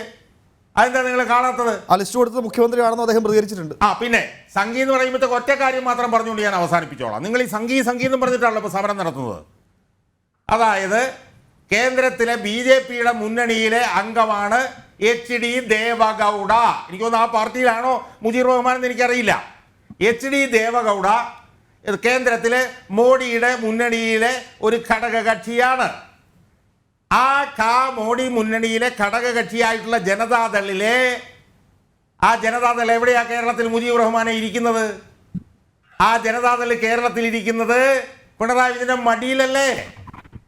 ആ ജനതാദളിന്റെ കൃഷ്ണൻകുട്ടി സാറ് എൻ്റെ സുഹൃത്തും കൂടെയാണ്, കേരളത്തിലെ വൈദ്യുതി മന്ത്രിയല്ലേ? ദേവഗൗഡ മോഡിയുടെ മുന്നണിയിലോട്ട് പോയിട്ട് മാസം 2 കഴിഞ്ഞില്ലേ? എന്നിട്ട് ആ ജനതാദളിൽ ഒരു സ്പ്ലിറ്റ് ഉണ്ടായി. CM എബ്രാവും CK നാണുവും പറഞ്ഞ് വേറെ പോയില്ലേ? അവർ പറഞ്ഞില്ലേ ഞങ്ങൾ BJP-യുടെ കൂടെ ഇല്ല എന്ന് പറഞ്ഞില്ലേ? അവരെ പുറത്താക്കുകയല്ലേ ചെയ്തത് ഈ കൃഷ്ണൻകുട്ടി സാറും സെറ്റുകാരും. അപ്പം നിങ്ങൾ ഈ സംഘി എന്ന് പറയുമ്പോൾ സംഘികളുടെ മടിയിലിരിക്കുന്ന ദേവഗൗഡയുടെ ഘടകകക്ഷി കേരളത്തിലെ LDF-ന്റെ ഘടകകക്ഷിയായിട്ട് ഇരിക്കുകയാണ് അഡ്വക്കേറ്റ് മുജീബ് റഹ്മാൻ. അത് കാണാതെ അല്ലല്ലോ, അതൊന്നും വേറെ അല്ല, അതൊക്കെ പറഞ്ഞേ പോകാൻ പറ്റുള്ളൂ. അപ്പൊ അതുകൊണ്ട് ഈ സംഘിവർത്താനം ഒന്നും പറഞ്ഞൊന്നും ഇവിടെ CPM-കാർക്ക് രക്ഷപ്പെടാൻ പറ്റില്ല. അവരുടെ ദല്ലാളന്മാരായി ഇവിടെ നിൽക്കുന്നവര് CPM-കാരാണ്, ലാവ്ലിൻ കേസ് ഉൾപ്പെടെയുള്ള കാര്യത്തിൽ. അതിനൊന്നും മറുപടി പറഞ്ഞേ. അതൊക്കെ വലിയൊരു ഡിബേറ്റബിൾ വിഷയം തന്നെയാണ് ശ്രീ KM ഷാജഹാൻ. ഒരു ഡിബേറ്റും ഇല്ല, അതൊക്കെ വസ്തുത തന്നെ. 36 തവണ ലാവ്ലിൻ കേസ് മാറ്റി വെച്ചത് ആർക്ക് വേണ്ടിയാ? അവതാരകനൊന്ന് പറഞ്ഞേ. ശ്രീ മുജീബ് റഹ്മാൻ, ഡിബേറ്റ് കാര്യമില്ല, അതൊക്കെ തീരുമാനിച്ച കാര്യങ്ങളാണ് അതൊക്കെ. താങ്കൾ പറഞ്ഞു വെച്ചതിലേക്ക് തന്നെ മടങ്ങിയെത്താം. മുഖ്യമന്ത്രിക്കും മന്ത്രിമാർക്കും സംരക്ഷണം ഒരുക്കേണ്ടത് പാർട്ടിയുടെ ചുമതലയാണ്, പാർട്ടിയുടെ അജണ്ടയാണ് എന്നത്. അത് എങ്ങനെയാണ് സംരക്ഷണം ഒരുക്കുന്നത് എന്നതൊക്കെ ജനൻ TV മാത്രമല്ല, താങ്കളൊരു പക്ഷേ അതിൽ പിന്നിൽ രാഷ്ട്രീയമുണ്ടെന്ന് പറയും. ജനൻ TV മാത്രമല്ല, മറ്റെല്ലാ മാധ്യമ സ്ഥാപനങ്ങളും ഇന്ന് തത്സമയം സംരക്ഷണം ചെയ്തതാണ്. അപ്പോൾ അതാണോ പാർട്ടി അജണ്ട?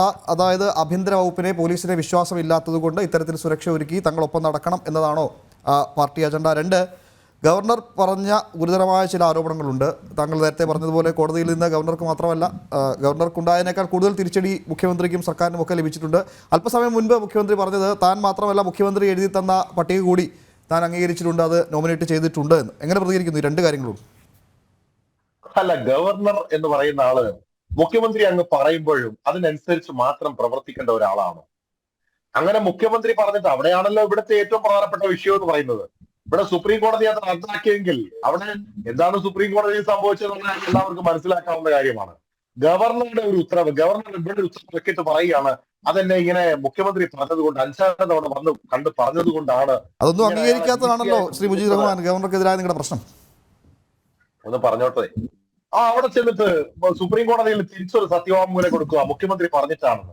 അത് മുഖ്യമന്ത്രിയെ കരിവാരി തേക്കാൻ വേണ്ടി മാത്രമല്ല, ഗവർണർ ഉത്തരവിറക്കിയിട്ട് ആ ഉത്തരവ് റദ്ദാക്കേണ്ടി വരുമ്പോൾ അത് ഗവർണറുടെ ആത്യന്തികമായ വിജയമാണെന്നൊക്കെ പറയുന്നത് എന്ത് വിരോധാഭാസമാണ്? ഇവിടെ അതേപോലെ തന്നെ എന്റെ സുഹൃത്ത് നേരത്തെ ഇവിടെ സുഹൃത്ത് സൂചിപ്പിച്ചു, അഡ്വക്കേറ്റ് സൂചിപ്പിച്ചു, കേരളത്തിലാണ് ഏറ്റവും കൂടുതൽ പെട്രോളിന്റെ വിലയെന്ന്. ഇന്നത്തെ വില നിലവാരം ഒന്ന് എടുത്തു നോക്കി. ആന്ധ്രാപ്രദേശിൽ 111 രൂപയാണ്, മധ്യപ്രദേശിൽ 110 രൂപയാണ്, രാജസ്ഥാനിൽ 109 രൂപയാണ്, തെലങ്കാനയിൽ 112 രൂപയാണ്. കേരളത്തിൽ സാർ 108 രൂപ മാത്രമേ ഉള്ളൂ.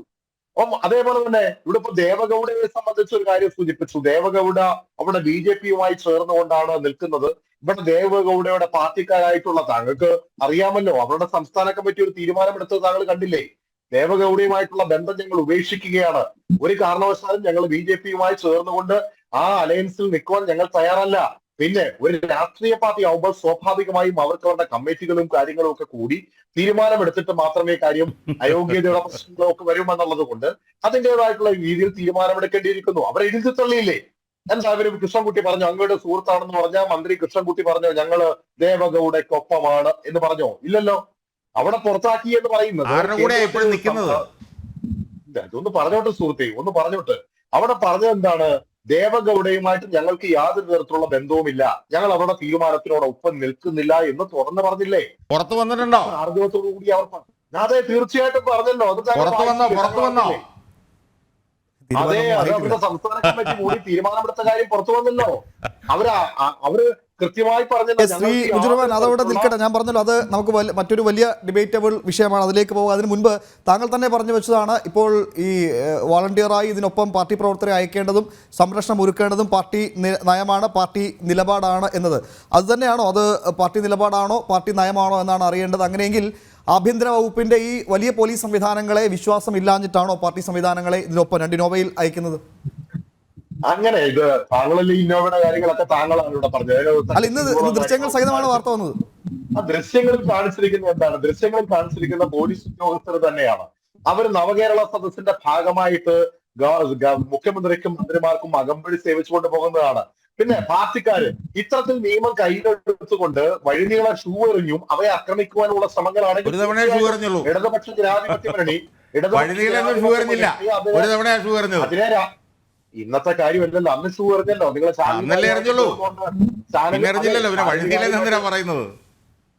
ചാനല് കാര്യമായിട്ട് ചേർന്നുകൊണ്ട് അത്തരത്തിലുള്ള ഒരു സംവിധാനങ്ങൾ അവിടെ നിയമസഭയ്ക്കകത്ത് ഷൂ എറിഞ്ഞ ആളാണ് പിണറായി വിജയൻ 70കളിൽ. പറഞ്ഞോട്ടെ, ഒന്ന് പറഞ്ഞോട്ടെ. അപ്പം സ്വാഭാവികമായിട്ടും ഇത്തരത്തില് ഇടതുപക്ഷ ജനാധിപത്യ മുന്നണിയുടെ നേതാക്കന്മാർക്ക്, അത് മന്ത്രിമാരാണെങ്കിലും മുഖ്യമന്ത്രിയാണെങ്കിലും ആരാണെങ്കിലും, അവരെ സംരക്ഷിക്കുന്ന, അവർക്കെതിരെ രാഷ്ട്രീയപരമായി നീങ്ങാനാണെങ്കിൽ സാർ രാഷ്ട്രീയപരമായി അതിനെ നേരിടാൻ തന്നെയാണ് ഇടതുപക്ഷ ജനാധിപത്യ മുന്നണിയുടെ തീരുമാനം എന്ന് പറയുന്നത്. അതുകൊണ്ടാണ് സാർ, അതുകൊണ്ട് സംസ്ഥാനത്തുടനീളം ഏത് പരിപാടികൾ വന്നാലും മുഴുവൻ നിയോജകമണ്ഡലങ്ങളിലും ഇടതുപക്ഷ ജനാധിപത്യ മുന്നണിയുടെ പ്രവർത്തകർക്ക് പ്രൊട്ടക്ഷൻ കൊടുത്തുകൊണ്ടുണ്ടാകും. സ്വാഭാവികമായും രാഷ്ട്രീയപരമായി അതിനെ നേരിടാനാണെങ്കിൽ അതേ രാഷ്ട്രീയപരമായ നേരിടിയിൽ ഇടതുപക്ഷ ജനാധിപത്യ മുന്നണിയുടെ ഭാഗമായിട്ടുണ്ടാകും. അതുകൊണ്ട് തലതല്ലി പൊളിക്കാനൊന്നും ആരും അനുവാദം കൊടുത്തിട്ടില്ല. അതെ, നിങ്ങളുടെ കുടുംബത്തിൽ ആരുടെയെങ്കിലും തലതല്ലി പൊളിച്ചു കഴിയുമ്പോൾ നിങ്ങൾക്ക് അതിന്റെ ചൂട് മനസ്സിലാവുള്ളൂ. നാട്ടുകാരായതുകൊണ്ട് നിങ്ങൾക്ക് ഇതുപോലെ വാചാലമായി സംസാരിക്കാം. അതെ, അങ്ങേക്ക് അറിയാമല്ലോ, അങ്ങയുടെ മഹത്തായ പ്രവചനമുണ്ട്. അങ്ങയുടെ മഹത്തായ പ്രവചനത്തിന്റെ അടിസ്ഥാനത്തിലാണല്ലോ കേരളത്തിൽ ഇടതുപക്ഷ ജനാധിപത്യം. അത് നമുക്ക് വേറെ ചർച്ച ചെയ്യാം. അത് ചർച്ച ചെയ്യാൻ തയ്യാറാണോ? അത് ചർച്ച ചെയ്യാൻ തയ്യാറാണ്. തല അടിച്ചു പൊട്ടിക്കുന്ന കാര്യം പറയുമ്പോ അതിന്റെ മറുപടി പറ. തല അടിച്ചു പൊട്ടിക്കാൻ ആരാ അനുവാദം തന്നെ? പൂച്ചട്ടി കൊണ്ട് തലയടിച്ചു പൊട്ടിക്കാൻ ആരാ അനുവാദം തന്നെ? അംഗരക്ഷകരെ കൊണ്ട് യൂത്ത് കോൺഗ്രസുകാരെ അടിക്കാൻ ആരാണ് മുജീബ് റഹ്മാനെ അനുവാദം തന്നെ? ആരാനുവാദം തന്നെ? തറവാട്ട് സ്വത്താണോ അത് നിങ്ങളുടെ? അതൊന്നും നടപ്പില്ല. അത് ലോകത്ത് ഒരു സ്ഥലത്തും നടന്നിട്ടില്ല. ഈ കേരളത്തിൽ എന്നല്ല, ലോകത്തിൽ ഒരു സ്ഥലത്തും നടന്നിട്ടില്ല. അത് നടത്തിയവനൊക്കെ ചരിത്രത്തിന്റെ ചവറ്റുകൊട്ടയിലേക്ക് പോയിട്ടേ ഉള്ളൂ. അദ്ദേഹം പൂർത്തിയാക്കട്ടെ. ശ്രീ കെ അദ്ദേഹം പൂർത്തിയാക്കട്ടെ. അദ്ദേഹം പറഞ്ഞു വെക്കട്ടെ. നിങ്ങൾക്ക് ഈ CPM-നോടും ഇടതുപക്ഷക്കാരോടും അടിച്ചു പൊട്ടിക്കുന്നവനെ എന്ത് ചെയ്യുമെന്നറിയോ? തിരിച്ചടിക്കണം. അതാ വേണ്ടത്. അതിനുള്ള നട്ടല് കോൺഗ്രസ്സുകാർക്കില്ല. അതാണ് പ്രശ്നം. നിങ്ങൾ അടിച്ചവനെ അപലപിക്ക്. പൂച്ചട്ടി കൊണ്ട് തലയടിച്ച് പൊട്ടിച്ചത് തെറ്റായി പോയെന്ന് പറ മുജീബ് റഹ്മാനെ.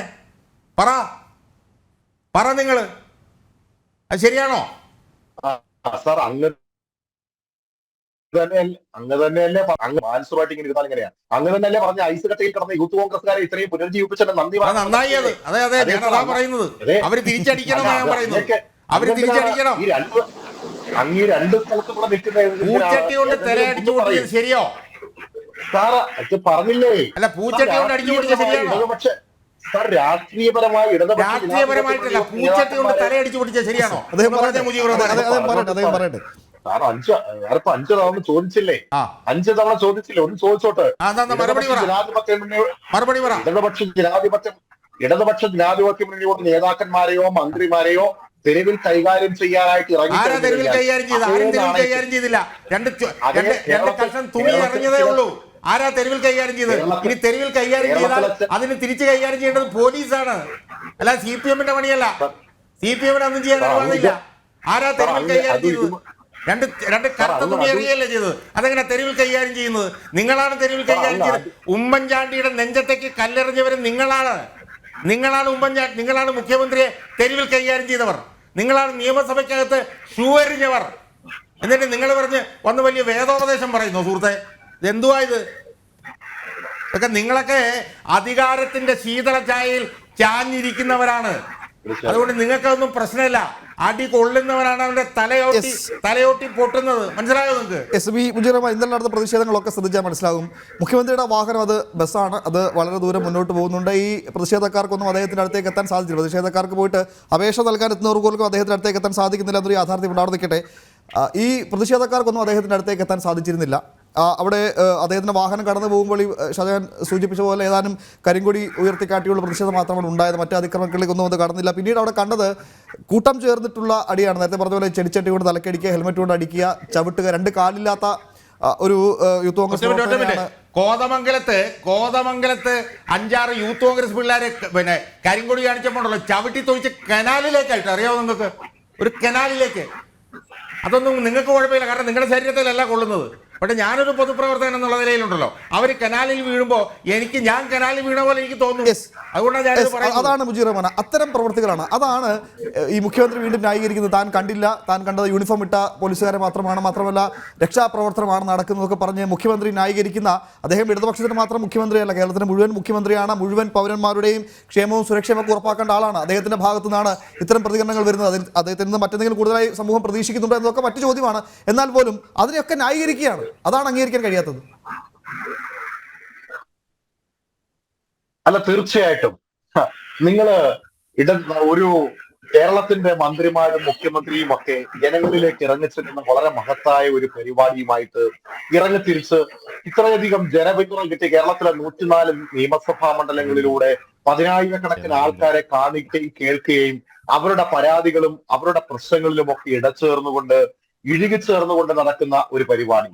കേരളത്തിന്റെ വികസനം എന്താണ് എന്ന് അത് ജനങ്ങളിൽ നിന്ന് അതിനുള്ള നയപരിപാടികളും അവരിൽ നിന്നുള്ള ചർച്ചകളും അവരിൽ നിന്നുള്ള സംവാദങ്ങളും അവരിൽ നിന്നുള്ള ആശയങ്ങളും ഒക്കെ സ്വീകരിച്ചുകൊണ്ടുള്ള മഹത്തായ ഒരു പരിപാടി നടക്കുമ്പോൾ ആ പരിപാടിയെ കുറിച്ച് നല്ലതാണ്, അതിന്റെ ഏതെങ്കിലും ഒരു പോസിറ്റീവ് ആസ്പെക്ട് ചർച്ച ചെയ്യാൻ തയ്യാറാകാതെ അതിനിടയിലേക്ക് വന്നിട്ട് ആ പരിപാടി അലങ്കോലപ്പെടുത്തുന്നവരെ കുറിച്ച് എന്താണ് സാർ നല്ലത് ചർച്ച ചെയ്യേണ്ടത്? ക്ഷേമപ്രശ്നം കിട്ടാതെ ആയിരക്കണക്കിന് ആളുകൾ ഇങ്ങനെ അലയുകയാണ്, സാമ്പത്തികമായി മുച്ചൂട് മുടിഞ്ഞു നിൽക്കുകയാണ്. അപ്പോഴാണ് നിലവിൽ ഏതാണ്ട് ഒരു കണക്ക് മാത്രമേ ഇതുവരെ ടൂറിസം വകുപ്പ് പുറത്തുവിട്ടിട്ടുള്ളൂ. 27 കോടി രൂപ ചിലവാക്കി എന്ന ഒരു കണക്ക് മാത്രമേ പുറത്തുവിട്ടുള്ളൂ. ചീഫ് സെക്രട്ടറിക്ക് കണക്കറിയില്ല, മറ്റൊരു വകുപ്പിനും തദ്ദേശ സ്വയംഭരണ സ്ഥാപനങ്ങൾക്ക് അതിൻ്റെ കണക്കറിയില്ല.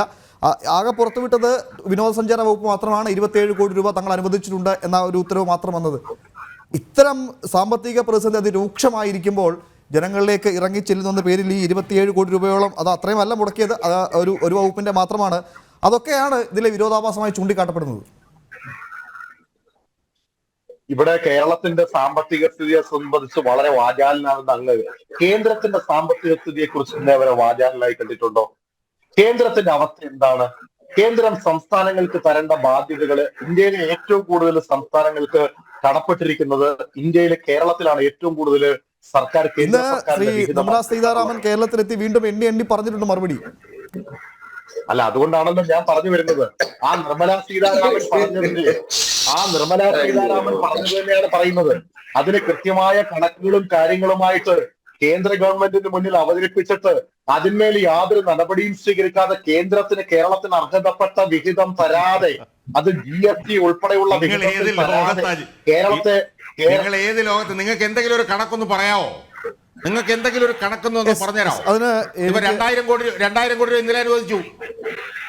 നിങ്ങൾ ഈ പറഞ്ഞ വാചാലായി പറഞ്ഞു, നിങ്ങളൊരു കണക്കൊന്ന് പറഞ്ഞേ. ഞാൻ കണക്ക് പറഞ്ഞുതരാം, നിങ്ങളൊരു കണക്കൊന്ന് പറഞ്ഞേ, എന്നിട്ട് നമുക്ക് അങ്ങോട്ട് കണക്ക് ഞാൻ മറുപടി പറഞ്ഞുതരാം. ഒരു കണക്കൊന്ന് പറഞ്ഞേ. അതിലേക്ക് വരാൻ മുമ്പ് എനിക്ക് അഡ്വക്കേറ്റ് ശ്രീ പത്മനാഭന്റെ മറുപടി ആ വിഷയത്തിൽ ആവശ്യമാണ്. കാരണം അവിടെ പ്രതിസ്ഥാനത്ത് നിൽക്കുന്നത് എപ്പോഴും BJP ആണ്. BJP രാഷ്ട്രീയം കളിക്കുകയാണ്, സംസ്ഥാനത്തിന് പണം നൽകുന്നില്ല എന്ന വലിയ ആരോപണങ്ങൾ ആണ് പലപ്പോഴും ഉന്നയിക്കുന്നത്. രണ്ടാഴ്ചകൾക്ക് മുൻപ് നിർമ്മലാ സീതാരാമൻ കേരളത്തിലെത്തി എണ്ണി ഒന്ന് കണക്ക് പറഞ്ഞതാണ്. വീണ്ടും ഇന്ന് കൊല്ലത്തെത്തി ഇതേ കണക്കുകൾ തന്നെ നിരത്തുകയാണ്. നേരത്തെ KM ഷാജഹാൻ സൂചിപ്പിച്ച പോലെ തന്നെ ഇതൊക്കെ ചോദിക്കേണ്ട പാർലമെന്റിൽ ഇടതുപക്ഷ എംപിമാരൊന്നും ഇത് ചോദിക്കുന്നേയില്ല. UDF-ന്റെ എംപിമാരാണ് ചില കണക്കുകളൊക്കെ ചോദിച്ചാൽ ആ കണക്കുകൾ കൃത്യമായിരുന്നു. എന്താണ് പ്രശ്നം എന്ന കേരളത്തിന്റെ പ്രശ്നം എവിടെയാണെന്ന് കൃത്യമായി മനസ്സിലാക്കാൻ സാധിച്ചിട്ടുണ്ട്. എങ്ങനെ പ്രതികരിക്കുക അതിനോട്? അല്ല, ഞാൻ ആദ്യം ഒരു കാര്യം പറഞ്ഞു. ഈ കോൺഗ്രസ്സുകാരിപ്പോൾ ഈ വലിയ ബഹളം ഉണ്ടാക്കി സമരം ചെയ്യുന്നതിന് വലിയ അർത്ഥമൊന്നുമില്ല. ഇവരൊക്കെ ഇന്ത്യ സഖ്യത്തിലെ 2 ഘടകകക്ഷികളാണ്. കോൺഗ്രസ് നേതൃത്വം കൊടുക്കുന്ന ഇന്ത്യ സഖ്യത്തിലെ ഒരു ചെറിയ ഘടകകക്ഷിയാണ് CPM. ഇവര് ബഹളം ഉണ്ടാക്കിയിരുന്ന കാര്യം ലോക്സഭാ തെരഞ്ഞെടുപ്പ് കഴിഞ്ഞിട്ട് ആർക്കും ഭൂരിപക്ഷം ഇല്ലാത്ത ഒരു അവസ്ഥയൊക്കെ വന്നാൽ ഇവർ ഒരുമിച്ച് നിന്നിട്ട് ഒരു സർക്കാർ ഉണ്ടാക്കാനൊക്കെ ശ്രമിക്കും. അതിനുള്ള തയ്യാറെടുപ്പിലാണ് ഈ മുന്നണി ഉണ്ടാക്കിയതൊക്കെ. അതൊക്കെ അവിടെ നിൽക്കട്ടെ. ഏതായാലും BJP ഗവൺമെന്റ് ഒന്നും തന്നിട്ടില്ല എന്നാണെങ്കിൽ ആ പണി നിങ്ങൾ കോൺഗ്രസ്സുകാരെ ഏൽപ്പിക്കല്ല. മുരളീധരനും അടൂർ പ്രകാശും ഒക്കെയാണ് പാർലമെന്റിൽ അത് ചോദിക്കുന്നത്. ഇപ്പൊ ഇതാ വരാൻ പോകുന്ന ദിവസം തിങ്കളാഴ്ച മറ്റന്നാള് പാർലമെന്റ് തുടങ്ങുമ്പോൾ കോൺഗ്രസ്സുകാർ ബഹളം ഉണ്ടാക്കും. നമ്മുടെ പാർലമെന്റിൽ മുദ്രാവാക്യം വിളിച്ചതിന്റെ പേരിൽ കോൺഗ്രസ്സുകാർ ബഹളം ഉണ്ടാക്കുമ്പോൾ നിങ്ങൾ അവരെ കൂടി ബഹളം ഉണ്ടാക്കരുത്. നിങ്ങൾ ദയവ് ചെയ്തിട്ട് രാജ്യസഭയിൽ എളമര കരീം സാറുണ്ട്, നമ്മുടെ ജോൺ ബ്രിട്ടാസ് ഉണ്ട്, റഹീം ഉണ്ട്, പിന്നെ CPI-ന്റെ ആളുകളുണ്ട്. ഇവരെല്ലാവരും കൂടി ഒരുമിച്ച് നിന്നിട്ട് കേരളത്തിന് ഇത്ര രൂപ ഇന്നെന്ന വകുപ്പ് പ്രകാരം, അതായത് ഇന്നെന്ന പദ്ധതിക്ക് ഉച്ചഭക്ഷണത്തിന് ഇത്ര, തൊഴിലുറപ്പിന് ഇത്ര, അതുപോലെ നമ്മുടെ ലൈഫ് പദ്ധതിക്ക് ഇത്ര, പ്രധാനമന്ത്രി ആവാസ് യോജന, ഇതൊക്കെ ഇത്ര രൂപ തരാനുണ്ട്. അതിന്റെ കണക്ക് കൊടുത്തിട്ട് തന്നിട്ടില്ല. പിന്നെ 15ാം ധനകാര്യ കമ്മീഷനാണല്ലോ പദ്ധതി വിഹിതം തീരുമാനിക്കുന്നത്. ഇപ്പൊ ഇവര് നാട് മുഴുവൻ പറഞ്ഞു നടക്കുന്നത് പദ്ധതി വിഹിതം വെട്ടിക്കുറച്ചു. പദ്ധതി വിഹിതം തീരുമാനിക്കുന്നത് 15ാം ധനകാര്യ കമ്മീഷനാണ്. 15ാം ധനകാര്യ കമ്മീഷൻ പറഞ്ഞതിൽ നിന്നും എന്തെങ്കിലും ഒരു നയാ പൈസ കുറവായിട്ടുണ്ടെങ്കിൽ അത് നിങ്ങൾ ഉന്നയിക്ക്, രാജ്യസഭയിൽ ഉന്നയിക്ക്, ലോകസഭയിൽ ഉന്നയിക്ക്. തിങ്കളാഴ്ച രാവിലെ ക്വസ്റ്റ്യൻ അവർ ഉന്നയിക്ക്, ഞങ്ങളൊക്കെ TV തുറന്ന് കാണട്ടെ. എന്നിട്ട് കിട്ടാനുള്ള കണക്ക് വെച്ച് ചോദിക്ക്. പാർലമെന്റ് അല്ലേ, അവിടെ നുണ പറയാൻ പറ്റില്ലല്ലോ. ചോദിക്കുന്നത് നിങ്ങൾക്ക് നുണ പറയാൻ പറ്റില്ല, ഉത്തരം പറയുന്നത് നിർമ്മലാ സീതാരാമന് നുണ പറയാൻ പറ്റില്ല. അപ്പൊ നിങ്ങൾ ദയവ് ചോദിക്ക്, കിട്ടാനുള്ളത് ചോദിച്ചു വാങ്ങിക്ക്. നിങ്ങൾ ആ ചോദ്യം കേൾക്കാൻ വേണ്ടി ഞങ്ങൾ കാത്തിരിക്കുകയാണ്. കുറെ ദിവസമായി അവസാനിക്കും ശ്രീ പത്മനാഭൻ. പിന്നീട് ഈ രാഷ്ട്രീയം പറയാൻ പറ്റില്ലല്ലോ. ചോദിച്ചാൽ ആ നിമിഷം തീരും, അതോടെ തീരും. ഈ ബലൂൺ അന്ന് പൊട്ടും. ഈ ബലൂൺ അന്ന് പൊട്ടിപ്പോകും. 2 എണ്ണം പൊട്ടിക്കഴിഞ്ഞു. പോഷൻ പദ്ധതി, ഉച്ചഭക്ഷണ പദ്ധതിയും തൊഴിലുറപ്പും തീർന്നു. അത് മുരളീധരനും അടൂർ പ്രകാശും ചോദിച്ചു അവസാനിപ്പിച്ചു കഴിഞ്ഞു. ഇനി പദ്ധതി വിഹിതമുണ്ട്, ലൈഫ് ഉണ്ട്, ഒക്കെ ചോദിക്ക്. തിങ്കളാഴ്ച രാവിലെ ചോദിക്കും, ദയവ് ചെയ്ത് ചോദിക്കും. ഞങ്ങൾ അതിനു വേണ്ടി കാത്തിരിക്കും. യെസ്, ശ്രീ KM ഷാജഹാൻ, കോടതി ഉൾപ്പെടെ സംസ്ഥാന സർക്കാർ പറഞ്ഞത് കടുത്ത സാമ്പത്തിക പ്രതിസന്ധിയാണ്, പ്രതിദിന പ്രവർത്തനങ്ങൾ തന്നെ മുന്നോട്ട് കൊണ്ടുപോകാൻ കഴിയുന്നില്ല, ഒന്നുമില്ല തങ്ങളുടെ കയ്യിൽ. കോടതിയിൽ പോയി ധനമന്ത്രിയും ചീഫ് സെക്രട്ടറിയും ഒക്കെ പറഞ്ഞു. 2, പിന്നെ ഈ പ്രശ്നങ്ങൾക്കൊക്കെ ഇപ്പോൾ നേരിടുന്ന എല്ലാ പ്രശ്നങ്ങൾക്കും പരിഹാരം സംസ്ഥാനത്തിൻ്റെ വികസന നയരൂപീകരണമൊക്കെ ഈ നവകേരള സദസ്സിൽ നിന്നാണ്, അതാണ് ഉദ്ദേശിക്കുന്നത് എന്ന് പറഞ്ഞു വെക്കുന്നു. 2, കഴിഞ്ഞ ദിവസം ചില വിവരാവകാശ മറുപടികളൊക്കെ പുറത്തു വന്നിരുന്നു. ഈ നവകേരള യാത്രയുമായി ബന്ധപ്പെട്ട കണക്കുകളോ അതിൻ്റെ വിശദാംശങ്ങളോ ഒരു വകുപ്പിൻ്റെ കയ്യിലുമില്ല. ആകെ ഒരു കണക്ക് പുറത്തുവിട്ടത്, അത് വിവരാവകാശം കൊടുത്ത് അത് സഹികെട്ടപ്പോൾ വിനോദസഞ്ചാര വകുപ്പ് പുറത്തുവിട്ടതാണ്. 27 കോടി രൂപ തങ്ങൾ അനുവദിച്ചിട്ടുണ്ട്. മറ്റു കണക്കുകളൊന്നും ആരുടെ കൈവശമില്ല. എല്ലാവരും പരസ്പരം അങ്ങോട്ട് അവിടുന്ന് കിട്ടും ഇവിടുന്ന് കിട്ടും എന്ന് പറഞ്ഞ് അങ്ങോട്ടും ഇങ്ങോട്ടൊക്കെ അപേക്ഷകൾ അങ്ങോട്ടും ഇങ്ങോട്ട് തട്ടിക്കളിക്കുകയാണ്. ഈ അതിരൂക്ഷമായ സാമ്പത്തിക പ്രതിസന്ധിക്കിടയിൽ ഈ പ്രാഥമികമായി വന്ന കണക്കുകൾ പ്രകാരം 27 കോടി രൂപ മാറ്റിവെച്ചുകൊണ്ട് ഈ ഒരു യാത്ര, ഇതിനൊക്കെ പരിഹാരം, ഈ സംസ്ഥാനം നേരിടുന്ന മുഴുവൻ പ്രശ്നങ്ങൾക്കും പരിഹാരം ഈ നവകേരള യാത്ര എന്ന് പറയുമ്പോൾ 104 മണ്ഡലങ്ങൾ പിന്നിടുമ്പോൾ എന്താണ് ഈ നവകേരള യാത്രയിൽ നിന്ന് ഉണ്ടായ ഫലം, എന്താണ് കേരളത്തിന് ലഭിക്കുന്നത്? ഈ നവകേരള യാത്ര കൊണ്ട് യാതൊരു ഗുണവും കേരളത്തിനുണ്ടായിട്ടില്ല എന്നുള്ളത് ഇതിനുള്ളിൽ തെളിഞ്ഞു കഴിഞ്ഞ കാര്യമാണ്. നവകേരള യാത്ര എന്ന് പറയുന്നത് കേരളത്തിനൊരു വലിയ ബാധ്യതയാണ് എന്നുള്ളത് ഇവിടെ തെളിഞ്ഞു കഴിഞ്ഞതാണ്. ഈ നവകേരള യാത്രയിലൂടെ യഥാർത്ഥത്തിൽ കേരളത്തിലെ മുഖ്യമന്ത്രി ഒരു കലാപാഹ്വാനം നടത്തിക്കൊണ്ടിരിക്കുകയാണ് എന്നാണ് എനിക്ക് സൂചിപ്പിക്കാനുള്ളത്. ക്രമസമാധാനം ആകെ തകർന്നിരിക്കുന്നു, നിയമവ്യവസ്ഥ, റൂൾ ഓഫ് ലോ ഇല്ല എന്ന് തെളിഞ്ഞിരിക്കുന്നു. അപ്പം അതാണ് നവകേരള യാത്രയുമായി ബന്ധപ്പെട്ടുകൊണ്ട്, ഈ നവകേരള സദസ്സുമായി ബന്ധപ്പെട്ടുകൊണ്ട് നടന്നിട്ടുള്ളത്. അതിൻ്റെ യഥാർത്ഥ ലക്ഷ്യം എന്താണ് എന്നുള്ളത് പിന്നെ കേരളത്തിൻ്റെ ഗവർണർ തന്നെ പറഞ്ഞിട്ടുള്ളതാണ്. അതിഭീകരമായിട്ടുള്ള സാമ്പത്തിക പ്രതിസന്ധി, 4 ലക്ഷം കോടി രൂപയിലധികം വരുന്ന കടം, ഓരോരുത്തരുടെയും തലയുടെ മുകളിൽ 1.5 ലക്ഷം കോടി രൂപയുടെ പ്രതിശീർഷ കടം, പിന്നെ കേരളത്തിൽ ഏതാണ്ട് 51,000 കോടി രൂപയുടെ കുടിശ്ശിക വിവിധ മേഖലകൾക്ക് കൊടുക്കാനുണ്ടെന്ന് ഞാനോ നിങ്ങളോ അല്ല പറഞ്ഞത്. EP ജയരാജൻ എന്ന് പറഞ്ഞ CPM-ന്റെ പിന്നെ ഇടതുപക്ഷ ജനാധിപത്യ മുന്നണിയുടെ കൺവീനർ തന്നെയാണ് പറഞ്ഞിട്ടുള്ളത്. നേരത്തെ ശ്രീമാൻ ശിവചന്ദ്രൻ അവിടെ പറഞ്ഞതുപോലെ കമ്മിറ്റ്മെന്റ്സ് ഓണർ ചെയ്യാൻ കഴിയുന്നില്ല, ശമ്പളവും പെൻഷനും കൊടുക്കാൻ കഴിയുന്നില്ല എന്ന് സർക്കാർ കോടതിയിലാണ് പറഞ്ഞിട്ടുള്ളത്. പെൻഷൻ കൊടുക്കാൻ കഴിയുന്നില്ല, ശമ്പളം കൊടുക്കാൻ കഴിയുന്നില്ല, ഒന്നും കഴിയുന്നില്ല. അപ്പൊ ഈ നിലയിൽ അതിഭീകരമായിട്ടുള്ള സാമ്പത്തിക പ്രതിസന്ധി കേരളത്തെ ഗ്രസിച്ചുകൊണ്ടിരിക്കുമ്പോൾ 1% പോലും മുന്നോട്ട് നീങ്ങാൻ കഴിയാതെ ബുദ്ധിമുട്ടുമ്പോൾ ജനങ്ങളുടെ ശ്രദ്ധ തിരിക്കുക എന്നുള്ള ഒരു ലക്ഷ്യത്തോടു കൂടിയാണ് ഈ നവകേരള യാത്ര തുടങ്ങിയത്. പക്ഷേ ഈ നവകേരള യാത്ര ഇന്ന് ജനങ്ങളുടെ ഇടയിൽ അതിരൂക്ഷമായിട്ടുള്ള അഭിപ്രായ വ്യത്യാസത്തിന് ഇട നൽകിയിരിക്കുകയാണ്. എല്ലാ പാർട്ടിയിലും CPM-ന്റെ അണികൾ തന്നെയാണ് നവകേരള സദസ്സിനെ ഏറ്റവും കൂടുതൽ എതിർക്കുന്നത് എന്നുള്ളതാണ് വസ്തുത. അതുകൊണ്ട് ഈ നവകേരള സദസ്സ് ഈ സംസ്ഥാന ഗവൺമെന്റിന് ഏറ്റവും വലിയ തിരിച്ചടിയായി മാറാൻ പോവുകയാണ്. അത് ഇംഗ്ലീഷിൽ പറഞ്ഞാൽ ഒരു എയ്ച്ച്ലീസ് ഹീൽ ആയി മാറാൻ പോവുകയാണ് എന്നുള്ളതിൻ്റെ ആദ്യ സൂചനയാണ് കഴിഞ്ഞ ദിവസം വന്ന ഈ പഞ്ചായത്ത് ഉപതെരഞ്ഞെടുപ്പിലുള്ള ഫലം എന്നുള്ളത് നമ്മൾ മനസ്സിലാക്കിക്കൊള്ളുക. അടുത്ത 2024 മെയ് മാസത്തിൽ നടക്കാൻ പോകുന്ന തെരഞ്ഞെടുപ്പിലും ഈ ഗവൺമെന്റിന് ഏറ്റവും വലിയ തിരിച്ചടി കിട്ടാൻ പോകുന്നത് ഈ നവകേരള യാത്രയുമായി ബന്ധപ്പെട്ടിട്ടുള്ള സംഭവമായിരിക്കും എന്നുള്ള കാര്യത്തിൽ ഒരു സംശയവും എനിക്കില്ല.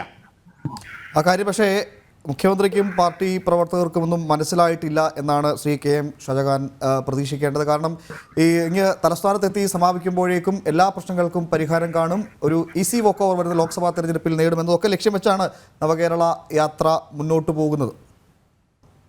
അല്ല, ഇത് ഞാൻ നേരത്തെ സൂചിപ്പിച്ചല്ലോ. ഇത് ഞാൻ പറഞ്ഞ ഞാൻ ഈ പിന്നെ മുജീബ് റഹ്മാനോട് ചോദിച്ചു, കടത്തിൻ്റെ കണക്കുകൾ നിങ്ങളൊന്ന് പറയാമോ? കടത്തിന് പരിധി നിർണയിച്ചുകൂടി പണി തീർന്നില്ലേ? കടം കൂടുതൽ എടുക്കാനുള്ള കടത്തിൻ്റെ പരിധി വർദ്ധിപ്പിക്കണം എന്ന് കേന്ദ്ര ഗവൺമെന്റിനോട് ആവശ്യപ്പെടുകയാണ് ഒരു ഗവൺമെന്റ്. എന്തൊരു അസംബന്ധമാണ് സുഹൃത്തെ. 10-25,000 കോടി രൂപയുടെ നികുതി പിരിക്കാനുണ്ട് കേരളത്തിൽ നിന്ന്. അത് പിരിക്കുന്നുണ്ടോ? സ്വർണ്ണ മേഖലയിൽ നിന്ന് 5,000 കോടി രൂപ ഒരു വർഷം പിരിക്കാം, 500 കോടി രൂപയാണ് പിരിക്കുന്നത്. ടൂറിസം മേഖലയിൽ നിന്ന് 10,000-കണക്കിന് കോടി രൂപ പിരിക്കാം, അതിൻ്റെ 10% പിരിച്ചുകൊണ്ടിരിക്കുന്നത്. കേരളത്തിലെ 10,000-കണക്കിന് ഏക്കർ സർക്കാർ ഭൂമി കയ്യിൽ വെച്ചിരിക്കുന്ന വലിയ തോട്ടമുടമകളിൽ നിന്ന് 1 ഏക്കറിന് 1 രൂപയാണ് പിരിച്ചുകൊണ്ടിരിക്കുന്നത്. ഈ 10 പൈസയുടെ നികുതി പിരിക്കാതെ 25,000 കോടി രൂപയുടെ നികുതിയെങ്കിലും കേരളത്തിൽ പിരിക്കാമെന്നിരിക്കെ അത് പിരിക്കാതെ അതിൽ നല്ല ശതമാനം പാർട്ടിയുടെ ഖജനാവിലേക്ക് പിരിച്ചെടുത്തതിന് ശേഷം കടത്തിൻ്റെ പരിധി വർദ്ധിപ്പിക്കണം എന്ന് പറയുന്ന അസംബന്ധമാണ് ഇവർ കേന്ദ്ര ഗവൺമെൻറ് അടുത്ത് പറഞ്ഞുകൊണ്ടിരിക്കുന്നത്. ഇതിൽ നിന്നും ശ്രദ്ധ തിരിക്കാൻ വേണ്ടിയിട്ടാണ് ഈ SFIയുടെ കുട്ടിക്കൊരങ്ങന്മാരെ അവിടെ കൊണ്ടുവന്ന് ഇരുത്തിയിരിക്കുന്നത്. അവർ ഗവർണർ വരുന്നതിന് മുമ്പേ സമരം നിർത്തി വാലും ചുരുട്ടി ഓടിയതാണ് ഇപ്പോൾ നമ്മൾ വിഷ്വൽസിൽ നമ്മൾ കണ്ടത്. എന്തായാലും ഈ കാര്യങ്ങളൊന്നും ഒന്നിൽ മുഖ്യമന്ത്രിക്കും പരിവാരങ്ങൾക്കും മനസ്സിലാവുന്നില്ല, അല്ലെങ്കിൽ മനസ്സിലാകാത്ത പോലെ അഭിനയിക്കുകയാണ്. നവകേരള യാത്ര തലസ്ഥാനത്തേക്ക് എത്തുമ്പോൾ എല്ലാ പ്രശ്നങ്ങൾക്കും പരിഹാരമുണ്ടാകും, യുവജനങ്ങളെ ഒപ്പം കൂട്ടും, കേരളത്തിൻ്റെ പുതിയ വികസന സങ്കല്പങ്ങൾ പങ്കുവെക്കുമെന്നൊക്കെ പ്രഖ്യാപിച്ച് നടത്തുകയാണ്. എന്നാൽ ഇപ്പോൾ പാതി വഴി പിന്നിടുമ്പോഴേക്ക് കോടതിയിൽ നിന്ന്, നാട്ടുകാരിൽ നിന്നൊക്കെ ആവശ്യത്തിലധികം വിമർശനങ്ങളും ഒക്കെയായി അതിൻ്റെ ഗ്രാഫ് അങ്ങനെ താന്ന് പോവുകയാണ്. എന്തായാലും ചർച്ചയിൽ പ്രതികരിച്ച അതിഥികൾക്ക് നന്ദി. ജൻ ഡിബേറ്റ് പൂർത്തിയാകുന്നു. നമസ്തേ.